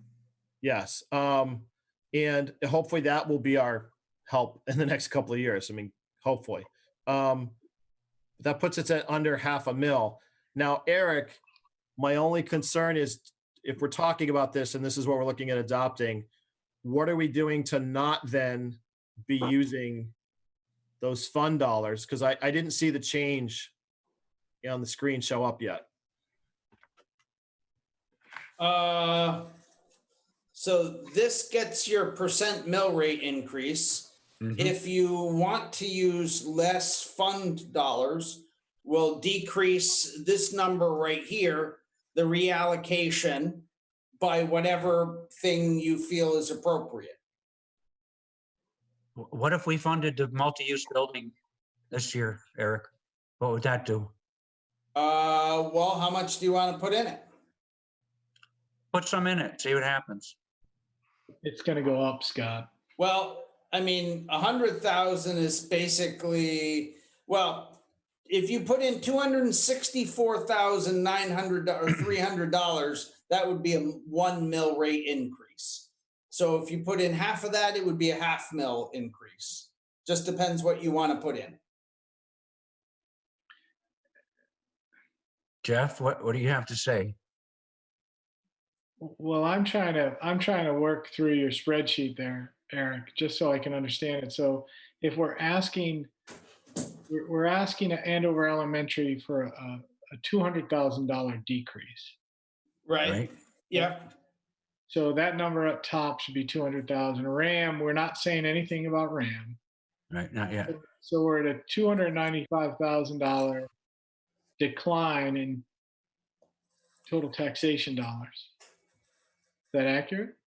Correct. Okay. Correct. If our revenue numbers are up, so the difference is really we're not using existing fund balance. Well, you really are. You're really getting right back to the same number you had last year. You had 976,000 last year. You're going to be at 865,000 this year. Correct. Correct. And we're still increasing by 1 mil or 1%. No, it's 1%. It's $500,000. 1% increase. Okay. Not even $500,000, actually. It's 0.39 of a mil. Correct. Well, based upon how Andover's always looked at this, the mill rate is really the issue that people concern themselves with, and that is not a significant enough increase, as far as I'm concerned, to have people to look at what we're trying to do and be anti or negative toward it, even though I know there will be people who will be negative. No, but again, Eric, what are you doing on the spreadsheet to reflect not using the $80,000 towards funding the budget? What do you want me to do with it? You want me to take it? You want me to take $80,000 out of the existing fund balance? That would just be, 420 or 415, not 500,000. If you want me to make that change and see how it looks, I can make that right now. Wait a minute. So you're saying, wait a minute. No, don't do that. I realize what you're saying now, finally. I apologize. So, but if you're using $500,000 in fund balance and we're off, originally I wasn't thinking we were offsetting the school. So if we're using $500,000 in fund balance, you now have. Go ahead. So we're actually using more than that, because what we are doing is we are using essentially 500,000 in fund balance. And we're also taking $365,000, which is, money that exists in 3 funds that we are repurposing completely, and putting all that into one pool. And then separately, we are taking our our major funds that we need to do and allocating the money we need for it. So we're basically putting $785,000 into permanent funds, but we're putting, say, $860,000 from the unexpended fund balance and other funds we're not using into that pool to do it, which nets about $80,000. Okay, but so now you've got an adjusted 80,000 that you need to reallocate From where? because you've offset the school too, right? Well, but offsetting the school just brought the mill rate down. So now you want to add that back to the town budget, or you want to take away you want to transfer less money from the unexpended fund balance? I want to transfer less money from unexpended fund because I don't want to be funding. I don't want to be funding, and again, this is my own thing. I know I don't want to be funding our general budget with reserve money. Okay. So that would get you about $415,000 of the unexpended fund balance, which would get you basically just over 2% mill rate increase. Okay. Roughly. That's what that would look like. Basically a level. And so that's us actually still absorbing. We'd end up absorbing so AES ends up absorbing some of the RAM adjustment because they have more of the kids now.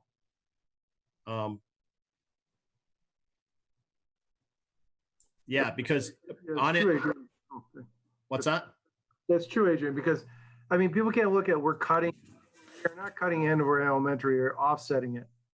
I mean, RAM is going up 400,000. We're having them go down 200,000. We're having them go down half of the increase of what RAM is going up. Right. More than fair. Yes, because the reason our RAM number is going up so dramatically is the number of kids is going up over there. Those students are offsetting to middle and high school. And if you look at the town budget to town budget, we're actually spending less on the town budget with the adjusted numbers now. We actually have a 0.1% decrease from last year. Right, but remember too that last year's numbers were up because of basically capital spending. And this year's numbers are up because of road spending. So it's a wash. True. I mean, the parts of the town budget obviously are going up, parts of it are going down. Right. It's netting out essentially, just barely negative. Right. Eric, can you go to your budget page, your budget tab? Sure. Where in the budget tab? Where do you get to your number, the 12,558,537 of total expenditures?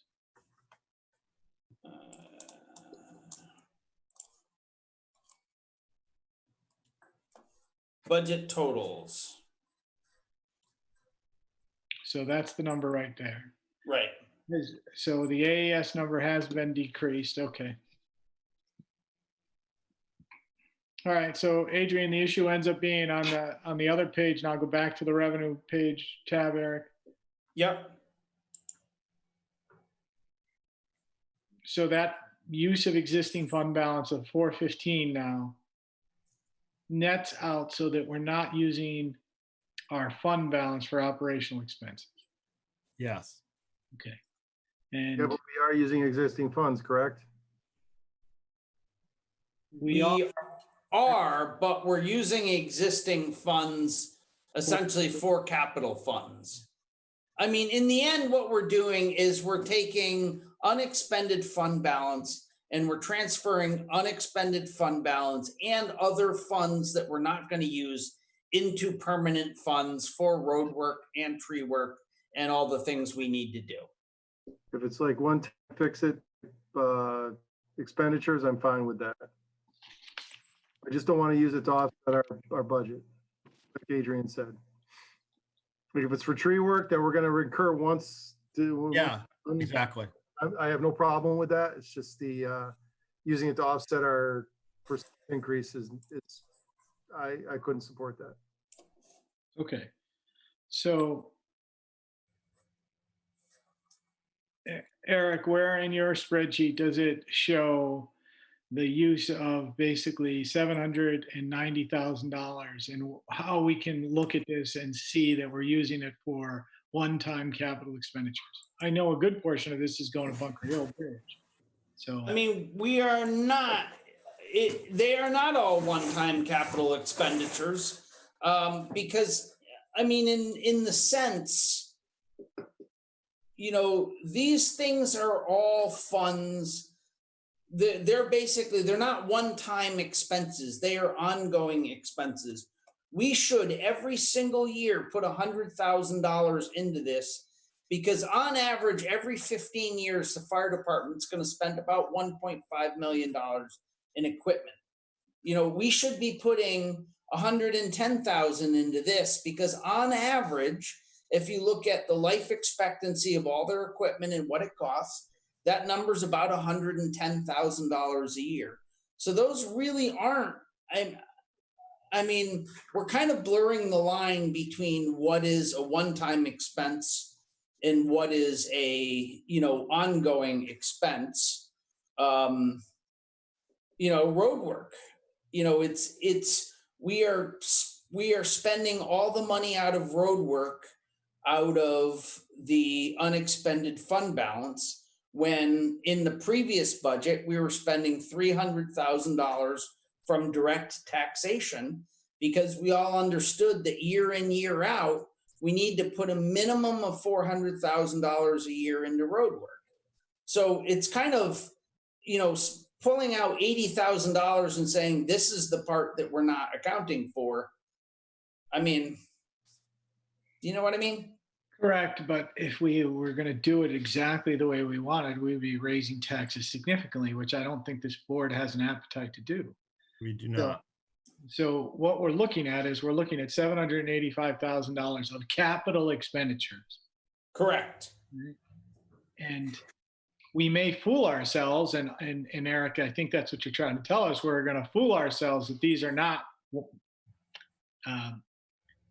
these are ongoing expenditures that need to be funded every year. We're going to have to find ways to fund this every year to really continue to do the capital improvements the town needs year over year over year. Correct. Okay. So I'm willing to sit there and live with this. The 785,000, Adrian, we reduced the number. If you go back to the revenue page now, Eric, and you click back there, all right, the mill rate is going from $34.99 to $35.70. Are we all acceptable that? No, I wanna fund the multi-use building, Scott, I think all of us would like to fund it. but it's only going up 0.71 there, Jeff. Yeah, but I think And Adrian's of the opinion that the taxpayers would be all right with 2%. You're at Two 2%. You're at 2%. 2 mills, I'm saying. I don't know that we'll get 2 mills. The thing that's come across ever since COVID, everything has been zero budget, zero budget, zero budget. People are scared. They don't know what they're going to have in the next year or two. I mean, I think a lot of people are wondering if they're still going to have their jobs right now. Yeah. Trying to pay their bills. So, I mean, I really don't want to hit people. I mean, I know we have things we have to do. I mean, and if we can keep the town somewhat solvent and keep us going. Look, here's Next year we're going to get a hit too. So, I mean, it's yeah. It's just a Scott, would you agree that you're not ready to spend that money for another year anyways? Well, I don't think we're going to have it next year either, because I think the fallout for this is going to be a couple. No, but you're probably not going to get any state money for a couple years. Yeah. No, Exactly. but would you agree though that we're not ready to build that building? We're not ready to put that space into play for at least 12 months. Given the situation, correct. Scott, would you agree? You're at least 12 months out from even thinking about breaking ground anywhere. As soon as we drop the ball on this, it's not going to happen again. That's all I'm worried about. Scott, I would sit there and tell you that on previous boards, I really would be with you on that, but I don't think with the makeup of this board that we want to drop that project. I don't think we should fund it this year. I think my problem is right now, look, we're funding a hypothetical, right? It's we don't have a building, we don't have a location, we don't have a number, and so to ask people to put money away for a hypothetical, it's sort of the same thing I was saying about, the public works fund. We may not need that. We may need the mower now, but we're not gonna be ready to buy it for 2 years. So, putting money in there to me is a little. No, that Adrian, that's a different issue. I think Eric, No, but I think it's the if you same gave- principle. if you gave him that money for public works, he's going to spend it this year.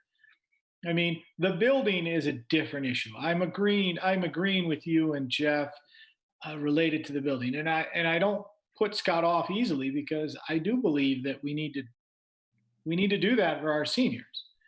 But I just think in this situation, Scott, in this environment, it's not practical. It's not financially prudent for us to use our money and tax our residents more money to put money into that type of fund.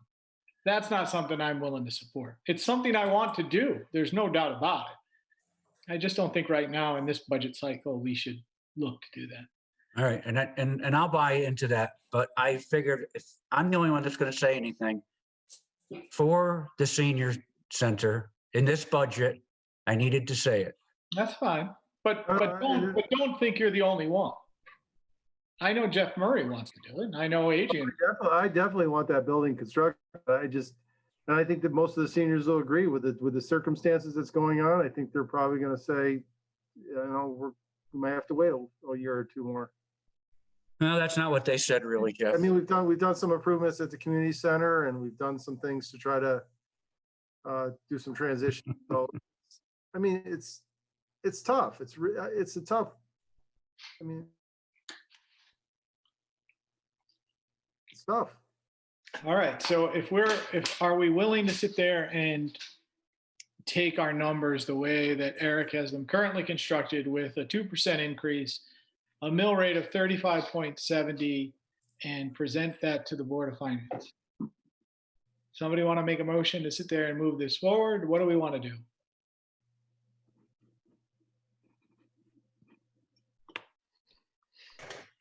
I'll make a motion to move it forward as adjusted with a proposed mill rate of 35.7, which would be an increase of 0.71 mils.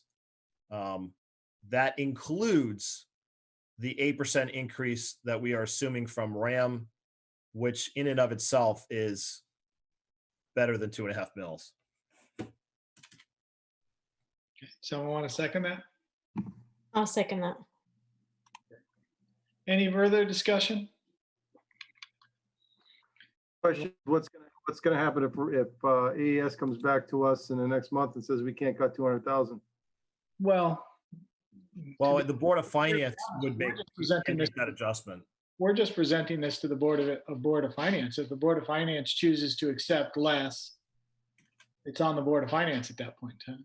Okay. I mean, I don't mean it negatively. I'm just asking the question because, I mean, we've been to them multiple times and we haven't really gotten an answer back. Well, I mean, first of all, the Board of Finance, to be perfectly blunt, if they wanted, could just tell AES how much they were giving them. And that would be the end of it. Correct.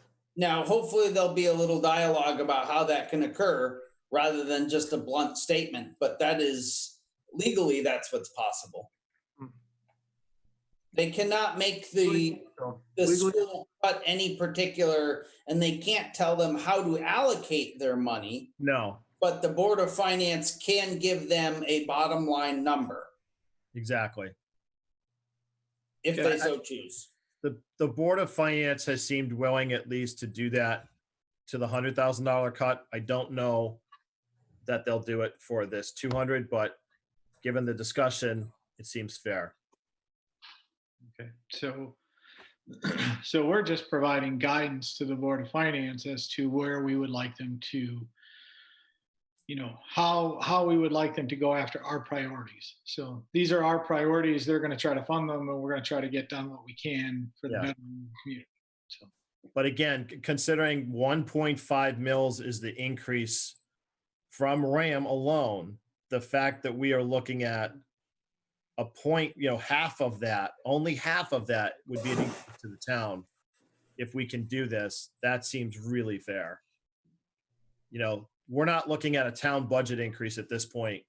We're looking at a RAM increase, really, and not even a full RAM increase. Okay. We're absorbing some of that, so through our own school. Okay, so any further discussion? Okay, let's call a vote. All those in favor? Aye. Paula, did you raise your hand? I can't see you. I did. Yep. Okay, Get on a stool, Paul. all right. She's tired. Okay, so Eric, if you can stop sharing your screen so we can go back to the other view. Let's get to the next step, the tax collection proposals. There is a motion in front of us. The state has, the governor has passed a executive order related to tax collection. We can sit there and push off receipt of taxes for 90 days related to hardships, or we can do it in a global sense. Those are two motions in front of us. We need to discuss which motion we're looking to move toward and get done what we want to do.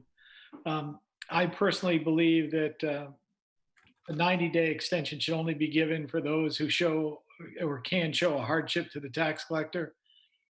That is the motion that I would like to see passed. But we need to have some discussion on it. So, anyone? I just have a question. How much of those payments are actually to the town and not through escrow? It was in the. Do you have that pulled up, Eric? It was in the document, Yeah. right? Yeah, I do. If you want me to share that again? 30 Yeah. to 40% or something. Can you pull it up? Yep. Hang on, let me share. My question is how many are direct payments to the town? Yeah, she got a document to us later in the day. Yeah, I probably didn't see it. I was busy all day. No, I just saw it just before we came on.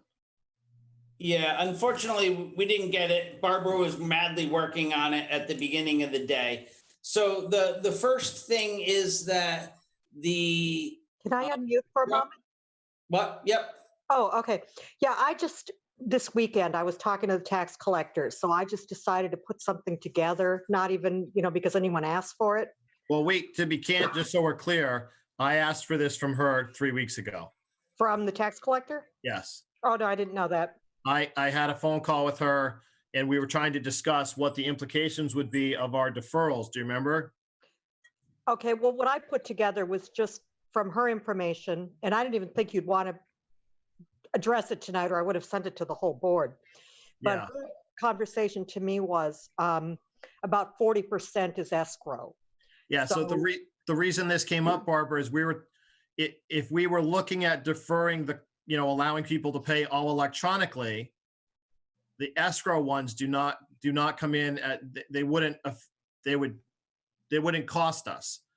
So the question is, what comes out of escrow and what actually comes through the office by other means? Right. And that's Eric, why we I asked her don't know to if you split it out. have the email that I sent, because that did I can just tell you, for an example, that escrow, according to the tax collector, is about 40%.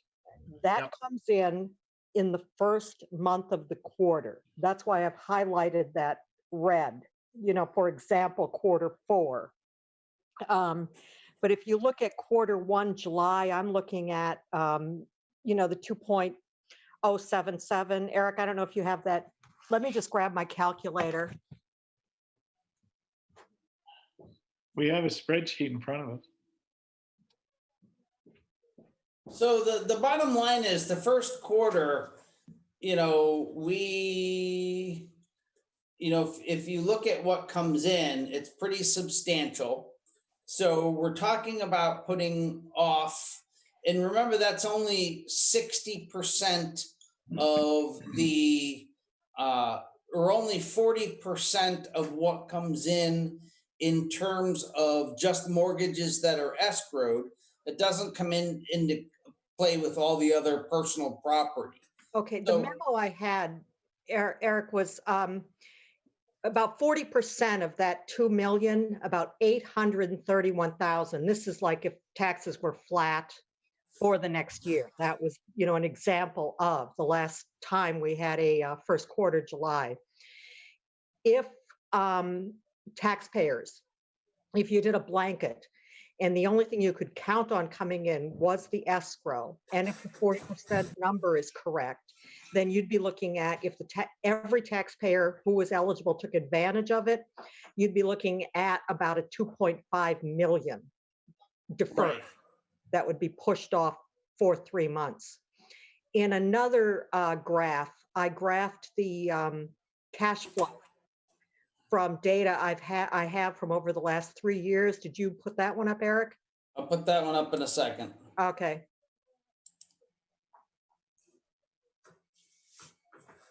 Okay, so this is just something I picked up from checkbook reconciliations. I have just a chart that shows what the ending balance is each month, and then I just graphed it. And you can see that you haven't really dipped below about 3 million for 2 years. You have a comfortable cash surplus. So to play around with things more, as if you made that decision, you'd be making some assumptions about how many people would actually push off paying their taxes, the ones that didn't have to, didn't fall into that, they could, but they wouldn't. But, just in the email that I wrote, whether or not you would be looking at, TAN's anticipation notes would kind of depend on kind of some assumptions as you went into the year and you actually looked at, say, your July collections to see if you got the 40% escrow plus more. But my estimate was about, like, if everybody took advantage of it, it'd be like about a 2.5 million shortfall. Does that make sense, and does that help? It's great information. It is.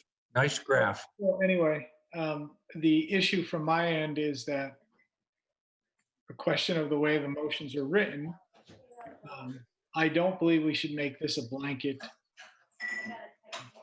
not make this a blanket deferral of tax collection for 90 days.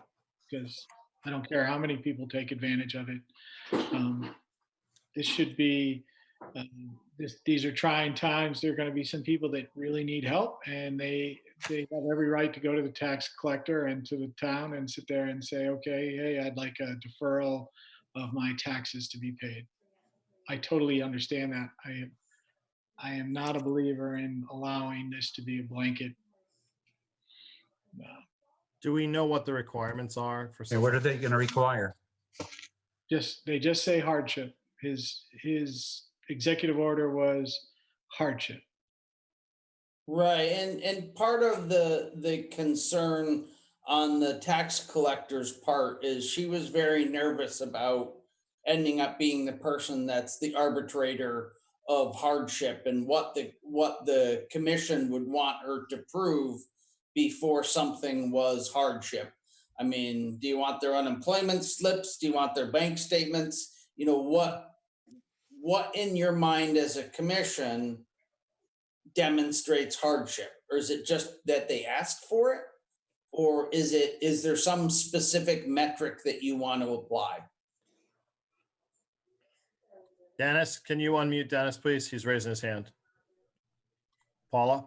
Yeah, Thank you. go ahead, Dennis. Thank you, ma'am. I attended the same webinar that I believe the tax collector sat in on. That was last week, and had a 2-hour session with some attorneys and some other people who were working with the CCM on this. And everybody seemed to recommend, given the concerns about, possible administrative nightmare, they recommended against what Jeff is suggesting and recommended that you just give it to everybody.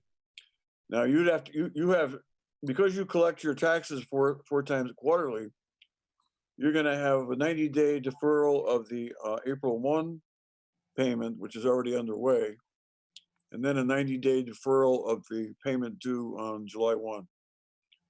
So that could be complicated. Anyway, the guidelines that are going to be applied if you don't choose that option, you choose the option that Jeff McGuire is suggesting, are going to be set by, I believe, by the Office of Policy and Management, and that's got to come down pretty soon. There aren't that many towns, obviously, in our situation, because most towns collect only twice a year.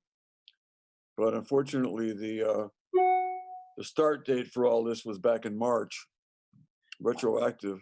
My issue is not to sit there and put any administrative burden on the tax collector at all. Yeah. It's that if an individual comes in and sits there and says, I need to defer my taxes, you defer their taxes. It's an honor system. I mean, but if you sit there and you put it out as a blanket deferral and you advertise it as a blanket deferral, more people will take advantage of it. Oh, everybody will. Or not everybody, maybe, but most everybody. Not Mr. Mandeville. Couldn't we just put something in there? He'll pay double. But couldn't we just put something as simple as all they have to do is show a reduction in income or that they're on unemployment or something? You could. I mean, we don't have the Office of Policy and Management guidelines, but I mean, to me, it would be just ask and Well, sit there and Hey, guidelines or requirements from the OPM, from OPM. I think they're requirements. Yeah, so I mean, we would have to follow them. Yeah, I think so. I'm trying to find the executive order. Hold on a second. That's a good point, Jeff. So I really don't want to go down that path because we could get. I don't think we have. Yeah. Okay, that's a good question. I do not think that we have an option. I haven't seen any guidelines come out. No, they haven't. But there is something in the remember 7S, right? Yeah. No, 7. What did I say in the? Dennis, Yeah, 7S. Dennis, while you're looking, can we just ask Barbara a question? Sure. Barbara, you still on? No, yep, let me unmute her. Barbara, you there? Yep, I'm gonna unmute her. All right, Barbara, I'm trying to unmute you. Try it from your end. It's not working.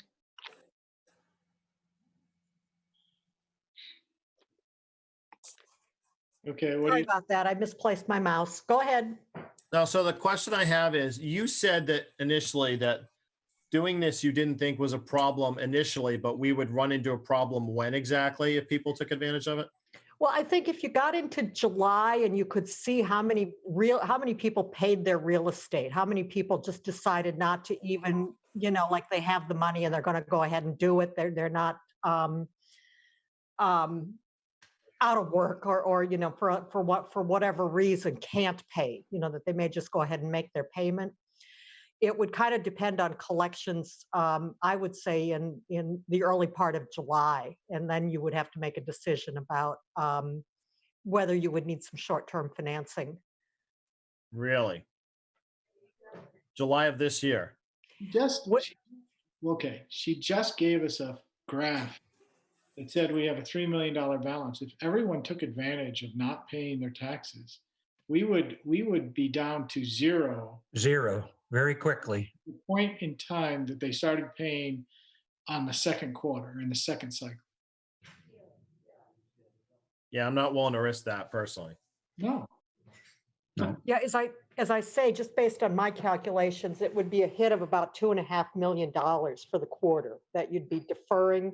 And so, yes, if everyone took advantage of it with the 60% real estate and the personal property and motor vehicle, which all the motor vehicle comes in July. So that's not quarterly. So that's why that number is so much higher if you look at the July number.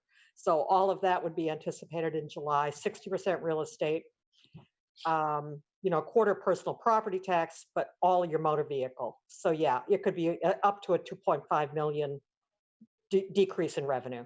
The reality is that not everyone is going to take advantage of it. And the issue in front of the board is how do we sit there and try to implement to try to help the people that need it, truly need it? Well, if we go down this path and OPM has a guideline, then we let OPM make the decision. That's fine. Dennis, go ahead. Okay, I found 7S. It's 7S, paragraph 6, which is quite lengthy. But in response to your question, Jeff Murray, the guidelines seem to be open to. Okay, you can set your own guidelines. Sure. And Jeff, the first selectman, is saying, we'll just say anybody who says they need it. But you can make it simple. Don't forget, this is landlords are also eligible for this, and landlords who have given some sort of an economic benefit or break to tenants. And now since then, he's also passed. Adrian, you would know this. He's also passed an executive order giving tenants a break on rent, deferred payment of rent. Yeah, and he's actually allowing them to use their Social Security deposits as well. Exactly. If the security deposit is for more than 1 month, that's right. So we're capable of setting our own guidelines. Yes. Yes, you can. It says that OPM shall issue guidance as to which taxpayers, businesses, nonprofits, and residents shall be considered eligible for a deferment program, but participating municipalities may, upon approval of its local legislative body, or in any town which legislative body is town meeting, like Andover, by a vote of the Board of Selectmen, extend eligibility for the deferment program to other categories of taxpayers, businesses, nonprofits, and residents. I interpret that as meaning that you can set your own guidelines.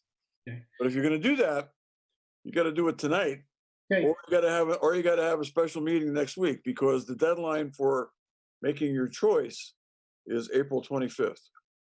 Okay. Sorry, Dennis. Do we have to participate? You have to participate in either this program Make sure. or the low interest rate program.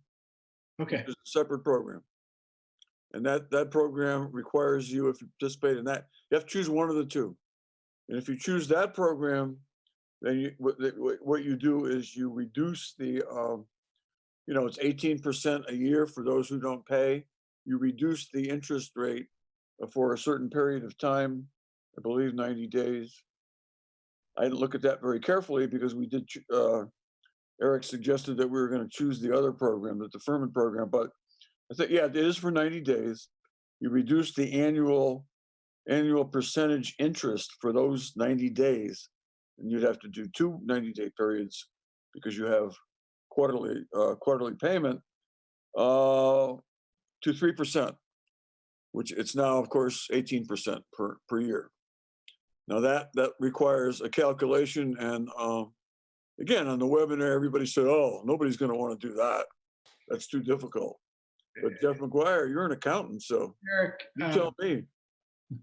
Eric, can you ask QDS if they factored this into their software? So QDS, as of this moment, can't do it. They said they would, there's no question they could have it up and implemented by July. There's some question about whether they can have it implemented for quarterly taxes that are due basically right now. But it is possible for them. It didn't sound like they had much, like there were going to be many towns they would be doing it for. I don't know that they have any towns that they would be doing it for quarterlies. So yes, it is possible with QDS, but QDS does not have that capability today. That has to be programmed into it. Okay. So what does the board want to do?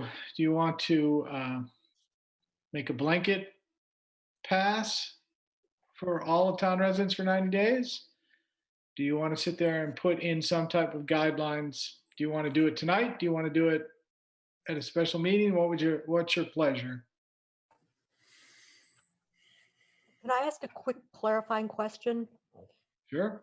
Dennis, when you said the deadline was in April here, is that for this quarter, for the fourth quarter of this fiscal year?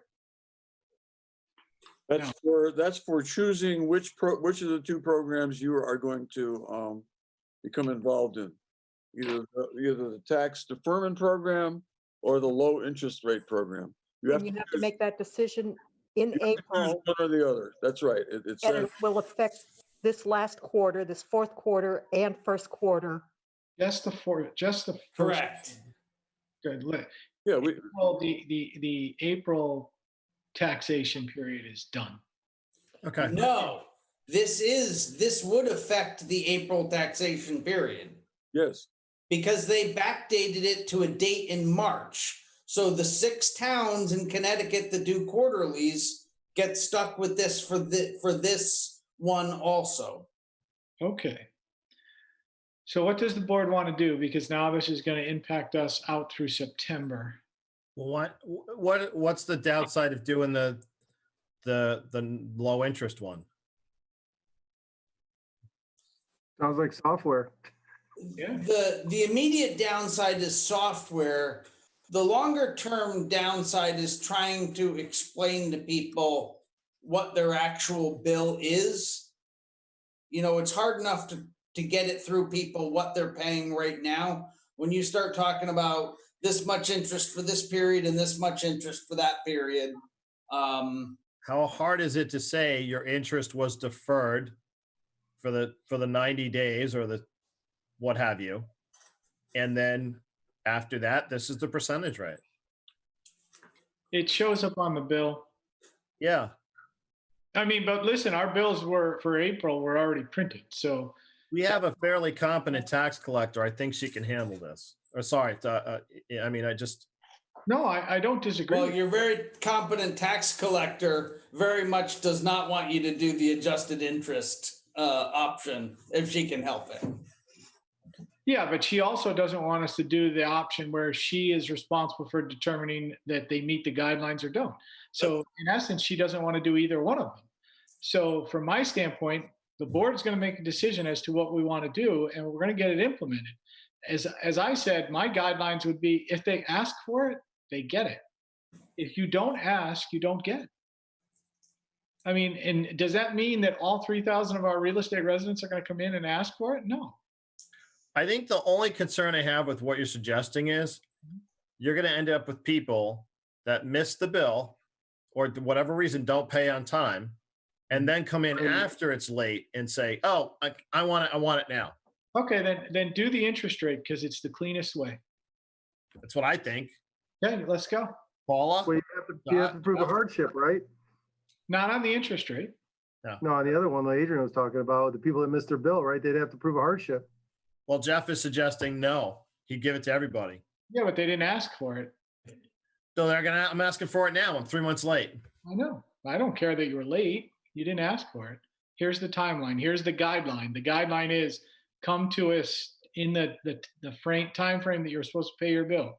Ask for it. If you don't ask for it, you miss it. Dennis, jump in. You're sticking your head. I mean, if you wanted to go with the Furman program, as Jeff was suggesting before, you could always vote to, delegate to me the responsibility to just draft a really simple affidavit saying, okay, I'm needy because of COVID-19, and I want the deferment. Something really simple. As long as you're willing to set those kind of guidelines, general guidelines tonight.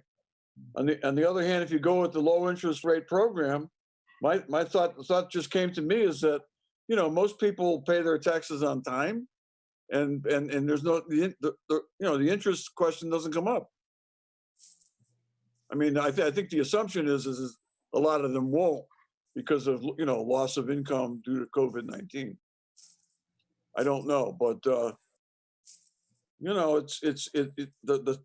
one of the complicating factors with your situation is the quarterly tax payments. We tried changing that, Dennis. I know you did. I wrote the proposal.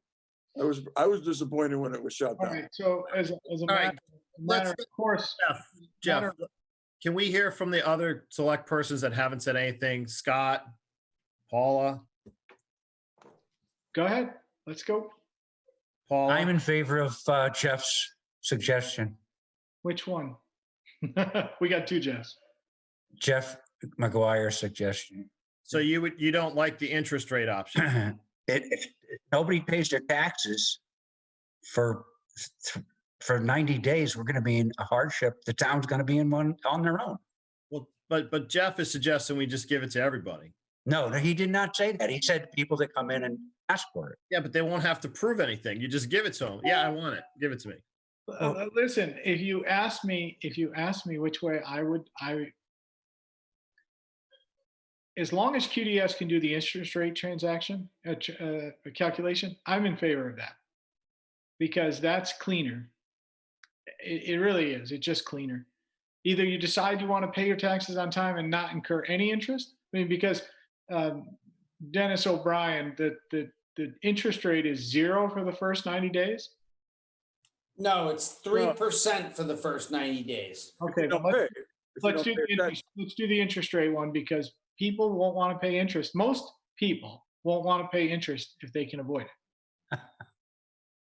I'm just trying to find the simplest solution so we get our money. I think you might be right. I mean, I think most people pay on time and will, and some people won't be able to. But So if they're not able to, having an option of paying 3% interest is a heck of a lot better than 18. Exactly. Done.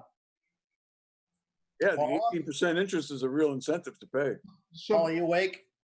I am. Okay, so when you put it that way, I guess that other way is better with the interest.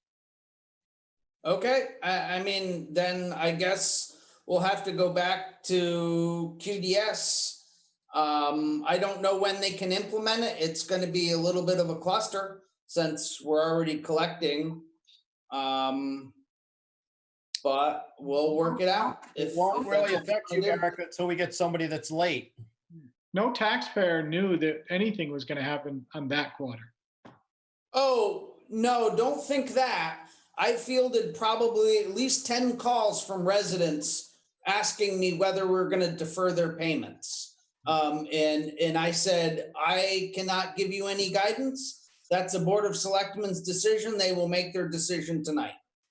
All right. So tomorrow, can you go to QDS and ask them what it would take to implement the interest rate program for the town of Andover? I will certainly ask them that. Okay. So the only hesitation I have for the board members is if we do this and QDS can't put this into place, we're back to square one anyway. So let's deal with that next month when we've actually, at that point, we'll have bills that are late. Exactly. You can't because you have to have something signed by April 25th. Yeah, we sign it, but if QDS can't put it in, then we'll have to revise it. Right. I think move forward with the interest idea and then see what happens. Okay. We gotta do something. I was going to suggest that we have a quick special meeting on it once Eric gets us an answer. That sounds reasonable. That's what I mean, I did talk to the tax collector. She did say QDS said they could do it, but they don't have it at this point. So it wouldn't be implemented in the next couple of days, that's for sure. Again, you're not going to have any late bills till the end of the month. That's right. That's right. They're not due until the end of the month. Don't need it for the next couple of days. We need it by the 30th or whatever. Correct, but we just need to know that they're going to do it and they're going to make it available to us. Right. We just approve it. I mean, because we don't even have to do anything at that point in time. We're just totally following the state guidance. Right. You just need to I respond. mean, if you want to vote on it right now and say we're going to do it, I'm in favor. I would make a motion then that we accept the state offered deferred interest or reduced interest program, and we sign up along their lines for tax collections. Okay, anybody want to second that? I'll second that. Okay. Further discussion? Anybody? All those in favor? Aye. Aye. Dennis, you threw your hand up. Yeah, I just wanted to say that it's for the record, it's called the low interest rate program. Okay, thank you. And it's the low interest rate program, and it's authorized by Executive Order 71S of the governor's executive orders, paragraph 6B. Dennis, we voted on the motion as you will write it. Is everybody in agreement there? Yes. Yep, excellent. Yes. Dennis, Absolutely. you write it up and Amanda will have it and we'll get that done. Soon as this meeting's over, I'll do it, man. Thank you very much, sir. And then Eric, you're going to sit there and just inform QDS and tell them whatever we need to do, we're going to get that done. Yep. Great. Well, I will have the tax collector do it, but yes, the Okay. town will do that. Thank you very much. Roadwork plan for, through 2021. Eric, we need to do this. Does anyone want to do this on tonight's call, like tonight's meeting? I only have 60 PowerPoint slides. Shouldn't take more than an hour, Jeff. I mean, come on. No, we can certainly put that off. Okay. Anybody have any problems with it? Adrian? One question I have for you, Eric, is how much money are you going to spend in this fiscal year on the road work? Well, if Town Aid Road is actually passed by the state, I'll spend the whole 75,000 or 175,000 I have. Yep. Okay, and just so we know, where are you planning on spending that 175? Right, that was my next question. So if you want to ask that question, I'm splitting it. We're going to spend some money crack sealing. We're going to spend some money doing what's called cape sealing. We're going to do a bunch of chip sealing, and that's pretty much all we would get out of this year's budget. And then we'll do a little bit of paving next year. My budget or my plan is predicated on probably about 65% of the money going to preservation and about 35% going to paving and just shimming bad spots. And what Something roads like are what roads are you going to work on?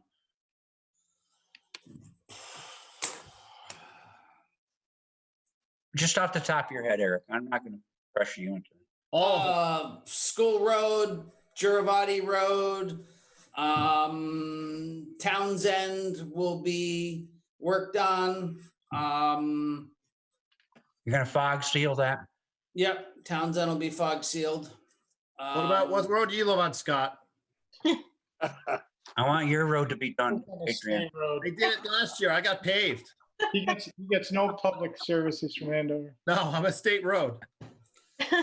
Yeah, we're not spending town money on state roads, that's for sure. But Paula got hers done, didn't you, Paula? I did. Scott is the easiest select person. He can't influence anything on his own personal road. Question, Eric, is there any way you can get that out there? Can we post on, is this like a report or something you put together? Hey, so I found in the packet, Eric, your road list by priority. Would that be helpful? Yep, you could share that if you want to do Yeah. Hang on here.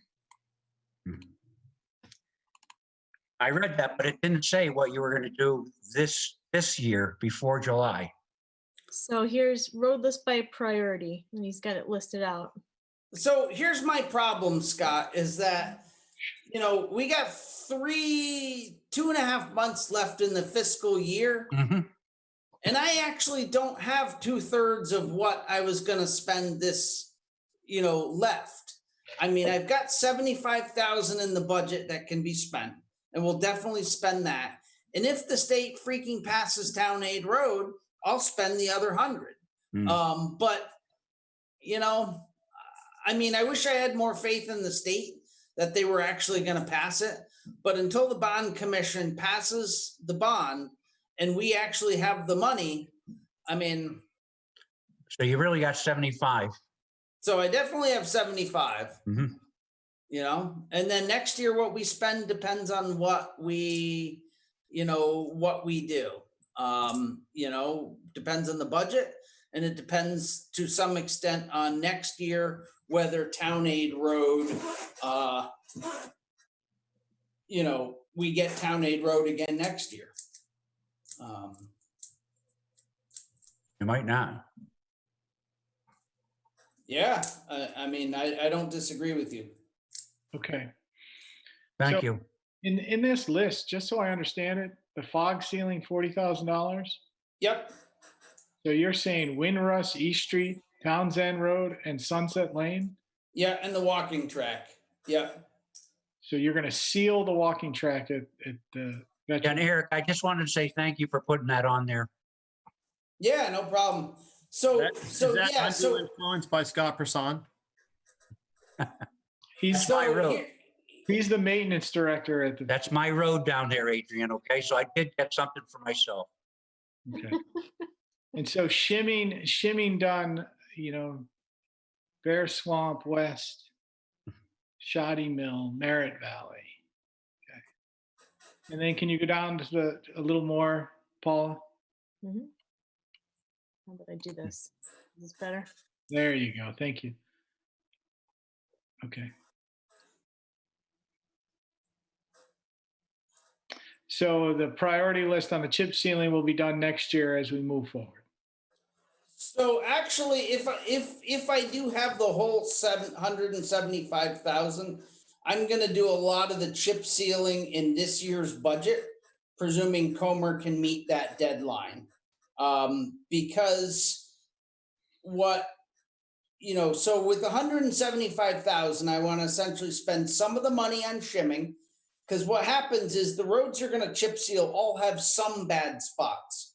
They're mostly okay, but they have some bad spots. So that has to be shimmed first, and then you chip seal over. So the goal is to get the shimming done as soon as humanly possible, and then with the intention of shimming them, this fiscal budget, and then use a good chunk of next fiscal year's budget to go over the chip seal with on the high priority roads, high usage roads like School Street, and micro seal over the top of that, and on the lower priority roads just fog seal it. Because what it does is people get wound up when they see chip seal roads, but if you fog seal over the top of it, it kind of looks like it's paved. And people don't, get that negative impression of the road. You know what I mean? Mm-hmm. Yeah, and if you just shim and you don't put something over it, you still have a permeation that the water can get under. So. Okay. Yeah, I mean, shimming is best done prior to some other treatment. Yes. I mean, really, what you do is you crack seal first, and then you shim, and then you chip seal. And then maybe you do something else on top of that if you got the money. Okay. All right. Well, let's hope we get the money from the state and we can get this stuff started in this quarter. Yep. And I'm also proposing that we mill and pave 2 roads. Shoddy, because we have to do drainage on Shoddy. And by the time we chunk up the road to do the drainage, Shoddy's in pretty rough shape anyway.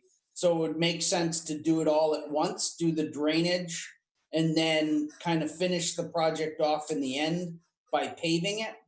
That, because it's got a bunch of layers of asphalt, and you can tell by if you look at where the curbs are, there's not much curb showing, which means we've already paved over it at least a couple times since we've curved it. So that really needs to get milled first and then paved. And then Long Hill Road, we probably should do the same thing. Those would kind of be the 2 we could fit in potentially, with the money we have. And how many dirt roads do we have remaining in the town of Andover? We have 1. Okay. Is that on your schedule for anything? It is not. That is something that we should look at taking care of in the next 3 years. So, all right. Any other questions for Eric on this? Okay. All right. Thank you. Very welcome.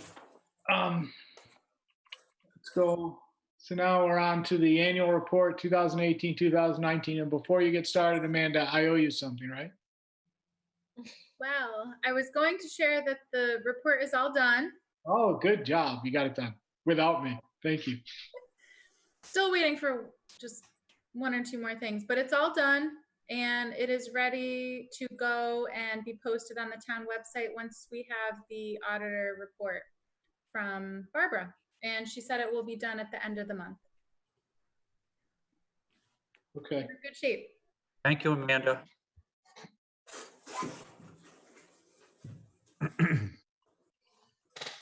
Okay.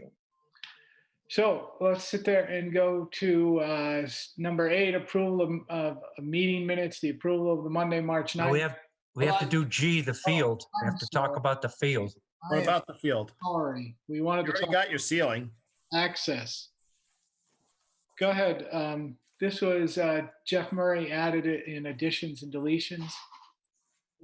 Well, it just appears that we have quite a few soccer players and people playing in large groups on the field. I just didn't know what Eric's take was on that with the current restrictions we have in place.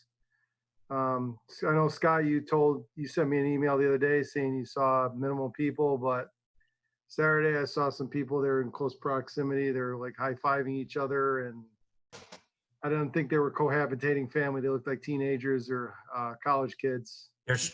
They're teenagers. That doesn't mean anything. That the Hearst Farm, they have 9 children. They have a whole soccer team. So it's just, Honestly, I just don't know if most towns have adopted a policy for their fields, and I just didn't know if the town wanted to adopt a similar policy. If not, we can move on. It's just For about 3 weeks, Jeff, there's been 5 kids playing down there every night, but there's 5. and I'll take total responsibility as a bad parent. One of them is my child. Okay. Oh, Jeff, you didn't have to bring that up. I wasn't going to. No, that's all right. you know what? Yeah, we need to ban this then. No, go ahead. Jeff needs more quality time at home with I'm his not talking about being- I'll bring So- my son in here right now. If I vote no, he will go crazy. Yeah, but it's not fair. Everyone else is dealing with Listen, their children Adrian, stuck he at just home, and he you're just sending goes them down. out. They are not playing. They are not playing a game. They're kicking the ball around. They're kicking the ball. But Right. Paula's stuck locked in with her children. It's not fair that you send them out for society to babysit. Oh, society. Long Hill Field is society babysitting my child. Oh, boy. The So my- town of so my- Andover should not Let's have your go. burden. Let's go. If we have to ban it, we have to ban it. I'm not saying ban it. I'm just You saying. said ban it earlier, Jeff. You can't back down on this. All right. And also, Similar And I'll towns, tell you, I'll throw somebody else under the bus. There's another child down there whose mother is a commissioner. Here's my take on it. Okay. You want to send your kids too? No, listen, we are very, we have a big backyard, right? I'm thankful for that. But for families that don't have, that luxury or whatever, they need a place to bring their kids or whatever. So how do we keep it open, but we monitor it, but not ban it? Because Are you offering your backyard? I'm not saying ban either. I'm just saying we need to kind of be a little bit more proactive with this because many towns are closing their fields.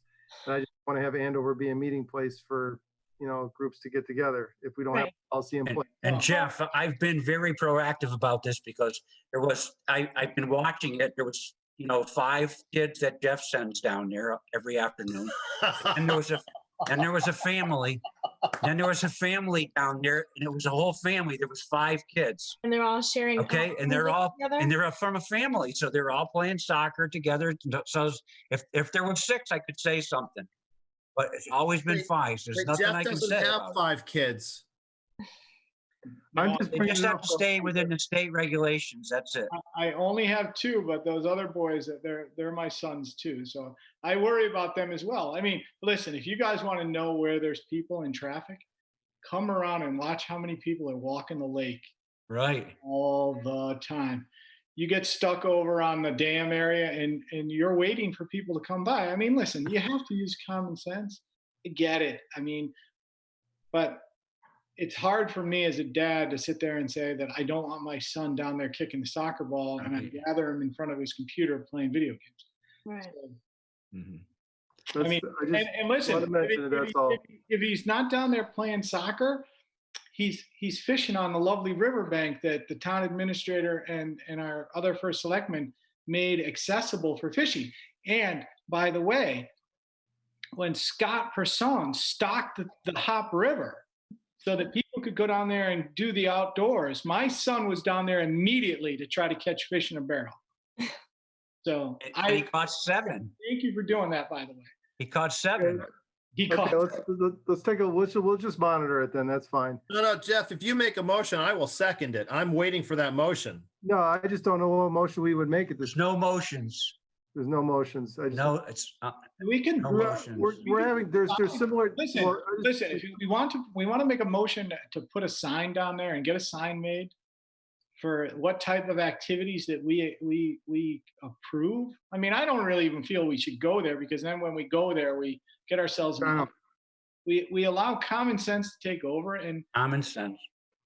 I mean, they're not down there. I will tell you, my son is not down there with 11 kids having 11 on 11 soccer and beating on each other. It's not what's happening. Let's just let the trooper know what's going on. If he's patrolling, he sees a bunch of, it's a big group down there. All you have to do is look to Scott Persone, because he is the trooper of that facility. Okay. I mean, Scott, do you have like tear gas or something to break up these things? Listen, Shotgun. Scott, if you text me, I will drive down and take care of it. Okay. if anyone has a problem with those 5 teenage boys, It's not 5 kids. I'm just saying down in the future. I mean, more towns are closing their fields, and no, I totally understand. if Andover's open. Jeff, make the motion. We'll close it right now. I'm good No, for it's it. fine. It's fine. Adrian I'm not gonna kick any kids off a field. I just want to Adrian is make it. looking for the vote. Here, you want me to bring my son in? He's sitting out here. I'll bring him in. I'll let him tell you what he's doing. The soccer field's kind of the tip of the iceberg. We're having more problems with the rail trail right now, and Right. Bolton Notch than anything else. So it's just there's just people getting outside, and I don't want to stop people from exercising.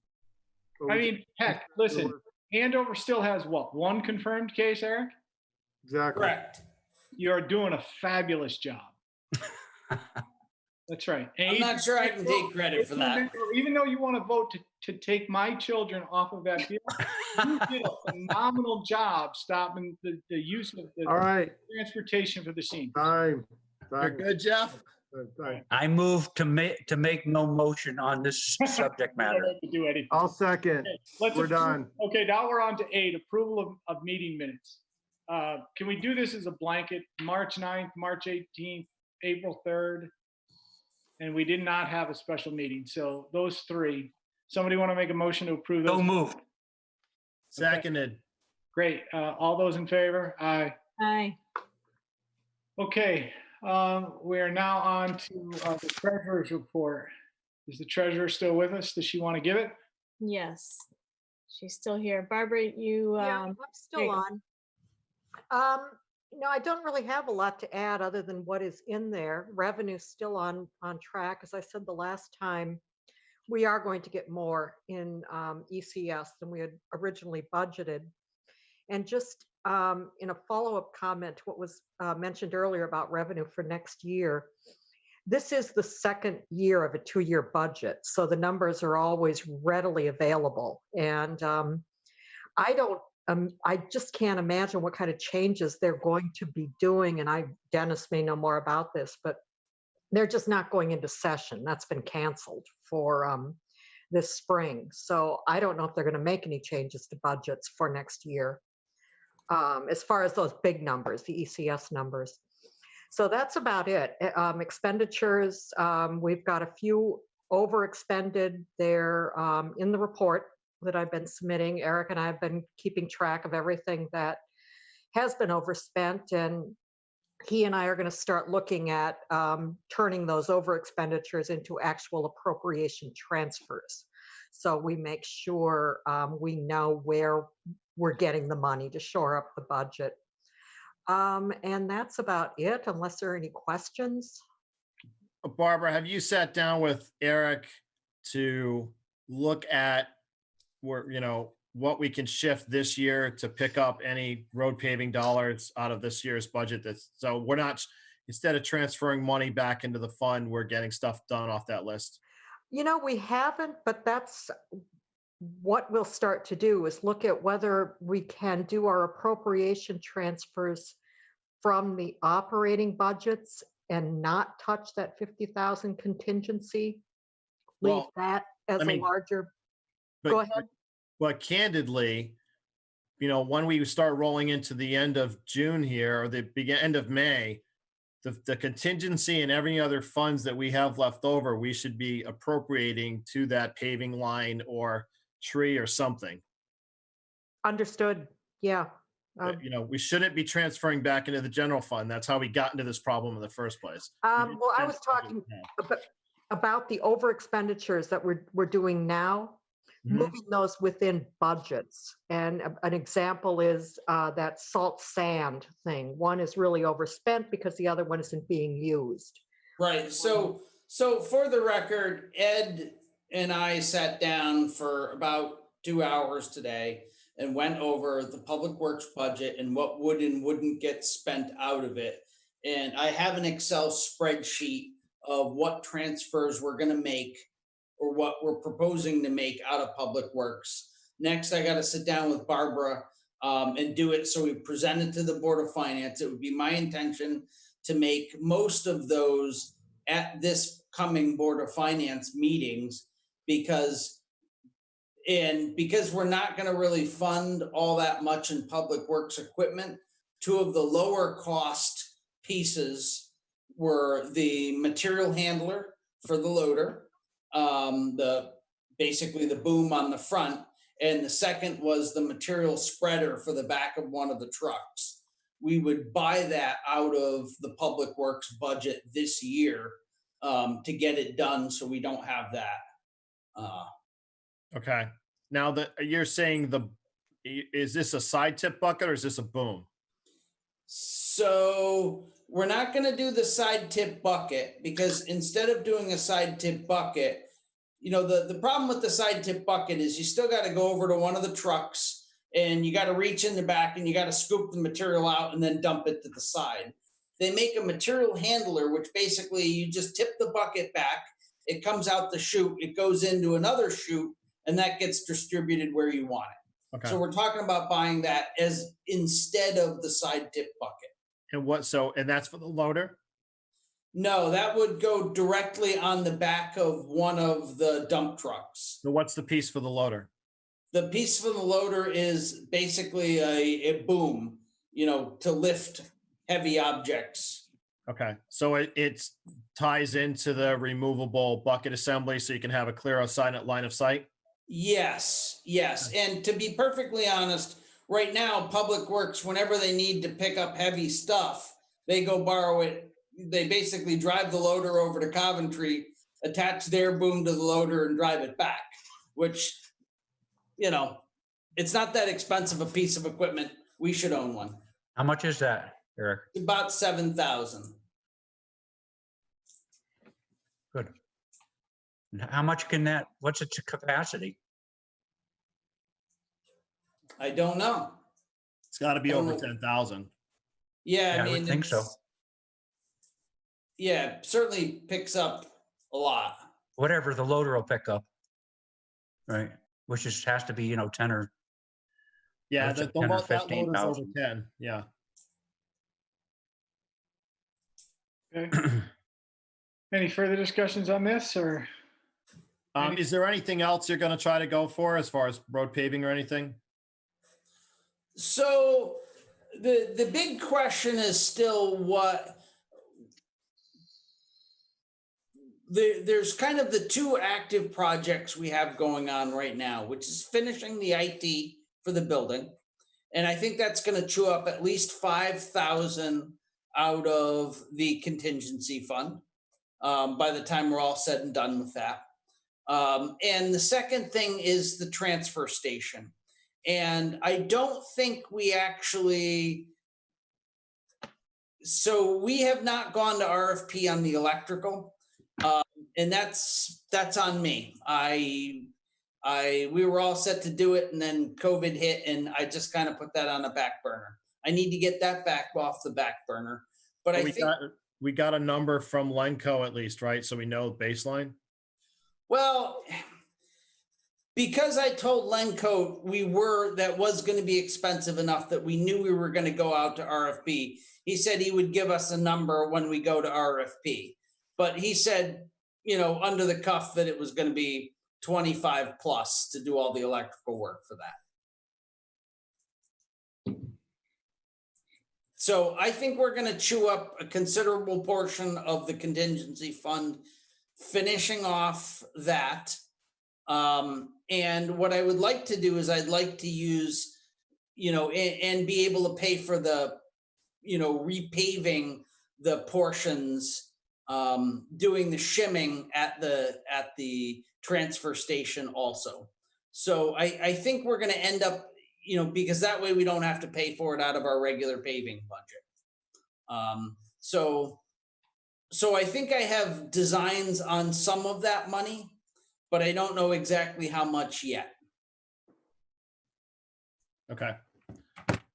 Are we looking at all the other budgets? I mean, I guarantee we have $5,000 sitting in Board of Finance's budget for attorney. We have a variety of other buckets that we can start pulling funds from, even if we get, half of our chip sealing from somewhere. We should be looking at that. Sure. Yep. Anything that we can do to get this down the road. So I'd like to see us have that list for our next meeting. Okay. Okay.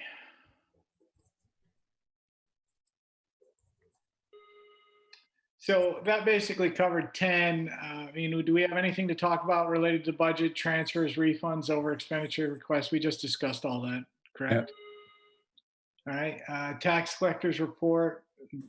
Are there any refund requests right now?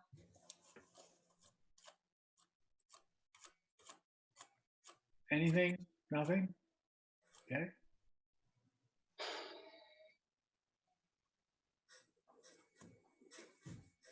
Just as a question, Amanda, when you post the packet to the website, where does it go? It goes under meeting minutes and agendas. Okay. So the packet is right under the agenda. Well, let me know if it needs to be posted anywhere else. No, the Board of Selectmen needs to be moved up higher than S. And that's a website item. It's in alphabetical order. I know. All right. Call yourself the Board of A+ Selectmen. Yeah. Therefore, you'd be at the top of the list. A couple more months and I know, it's a How long about A board? Make a life so much difficult. A board of selectmen. Okay. All right, so let's finish this. So is there anything else that we need to do? The tax collector's report, the assessor's report. Is there anything you want to add, Eric, to any of this? No, not really. I got the report laid in from the fire department. I just got that a little bit ago. I didn't send that to you since it was already late. Basically, it's been incredibly light at the fire department because I think everybody's too scared to go to the hospital right now. So they've had a pretty light month, and hopefully COVID-19 doesn't get really bad and they continue to have some light months. Okay. The report is in the packet. Yes. Amanda, we are the Andover Board of Selectmen. Does that help? Oh my God. Possibly. There you go. Man. Good job, Adrian. Adrian, always thinking, Adrian. Let's go back and vote on that field thing. All right, so really we're down to, is there anything, Eric, you want to add under any of those department reports? Library, transfer station, senior transportation, registrars? I mean, it's very quiet anyway. Okay, Yep. So resignation, Jerry Hardesty as P&Z Planning and Zoning Committee alternate member. Yep. Do we need to make a motion to accept, or we've already accepted it? He's resigned, so we're pretty good there. Yeah, I mean, it's just really notification at this point. And in the list of motions I gave you for the April 12th, or for the meeting motions, there was also a proclamation in the beginning. For those of you who don't know, Rick Osborne passed away, and he was a longtime inland wetlands member. So I would just acknowledge all the effort that he put in on the Wetlands Commission over the years. And obviously it's not really a resignation. He didn't resign, he died. but that position will need to be filled also. Okay, so will somebody make the motion to accept that proclamation? I'm making a motion to accept the proclamation. Seconded. All right. All those in favor? Aye. Aye. Okay. All right, and then we are down now to correspondence, which I don't believe there's any, and then public speak. So anyone that would like to address the board, please reach out to Paula and Amanda, and we will get you on. While we're doing that, do we want to ask, do we want to be part of the Board of Finance meeting? Do we want to do a joint, or are we just going to have Eric present, or what are we doing?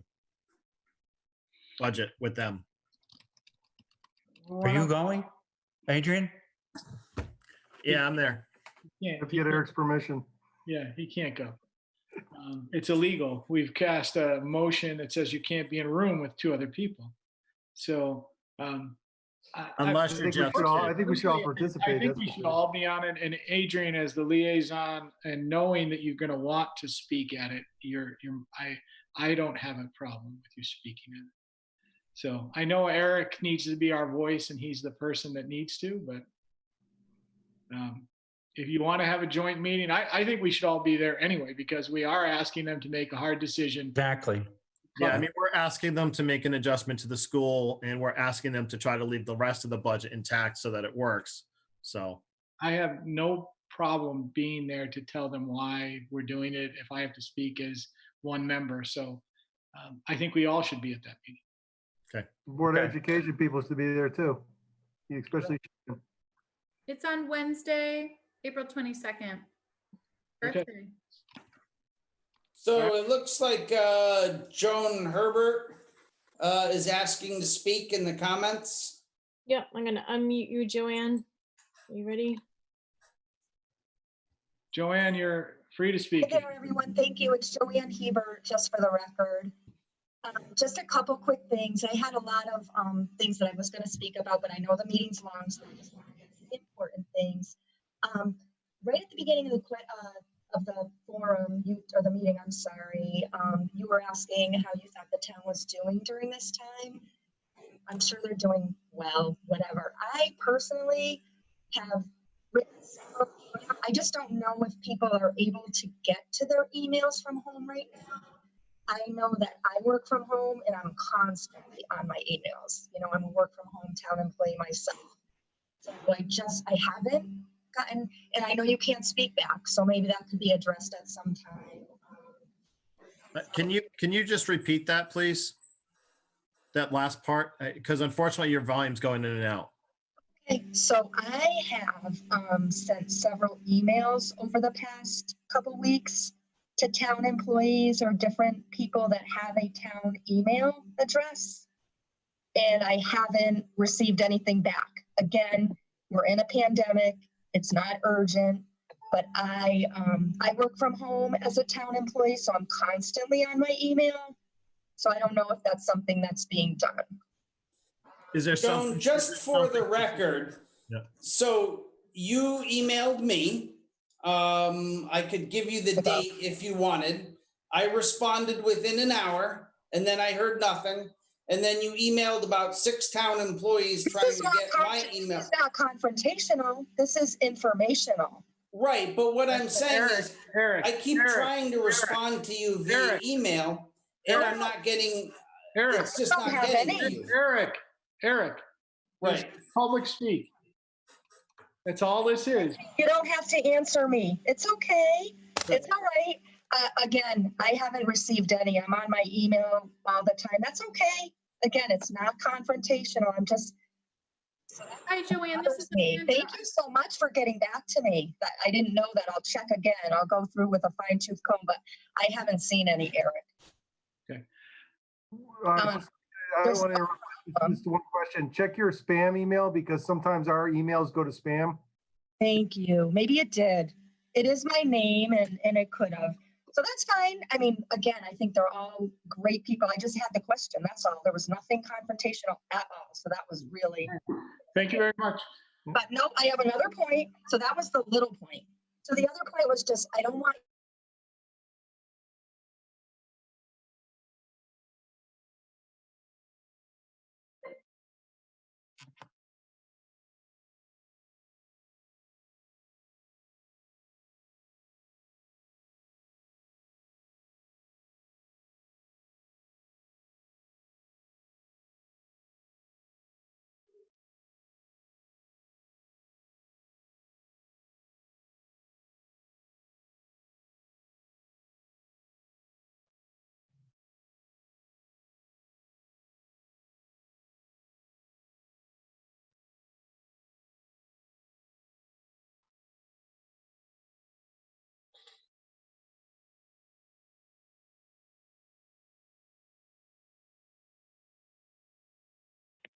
I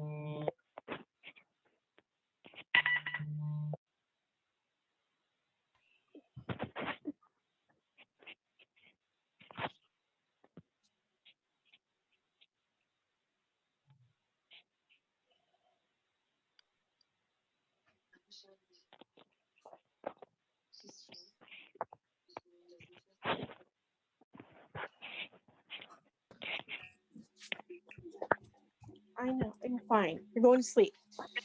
Who's here? Who's participating?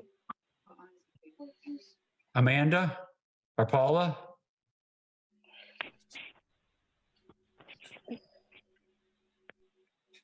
Wow. Scott, can you hear me? Yeah. It's Roberta. The power just went out on Route 6 and it's back now, but Amanda said her power went out too. Oh, So, oh no, I mean, my house, the power just went out. I don't know about everybody else. right. So you're on your phone? Yeah, I'm on my phone. I've been on my phone the whole time. So Jeff McGuire's out, Jeff Murray, Adrian. I'm assuming. Who is anybody else here? Lake Road, Who's still Lake here? Road is out of power. Lake is out. Oh, Lake. Yeah, it just cut back. It just cut back on. But Amanda,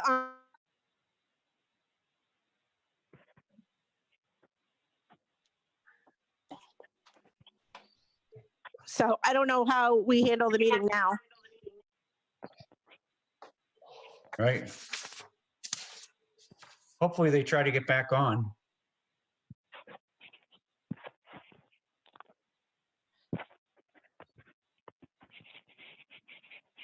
I guess we could, Dennis is still there, right?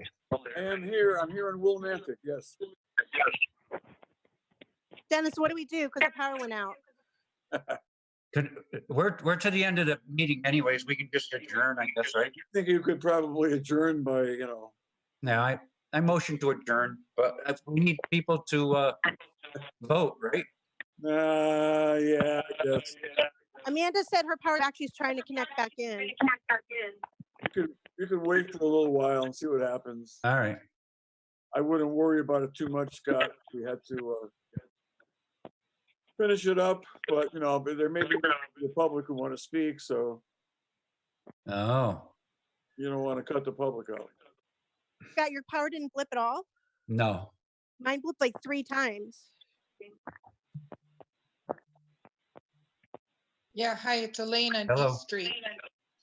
Hi. It's Elaine on East Street. I didn't lose power either, but you really only have one board member left, and that's you, Scott.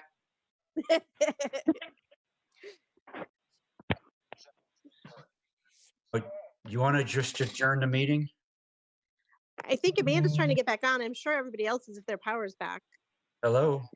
Oh, he's on the phone. Who's on this call? Scott, can you hear me? Kurt. I can hear you. Who is this? Go to bed. Go to bed. It's Kurt Dowling. Yeah, hi, Kurt. Yeah, we're back on here at the lake, so Right. everybody, the whole town lost it, but Kurt coming back. says that he has power back on his at his house. You must have it.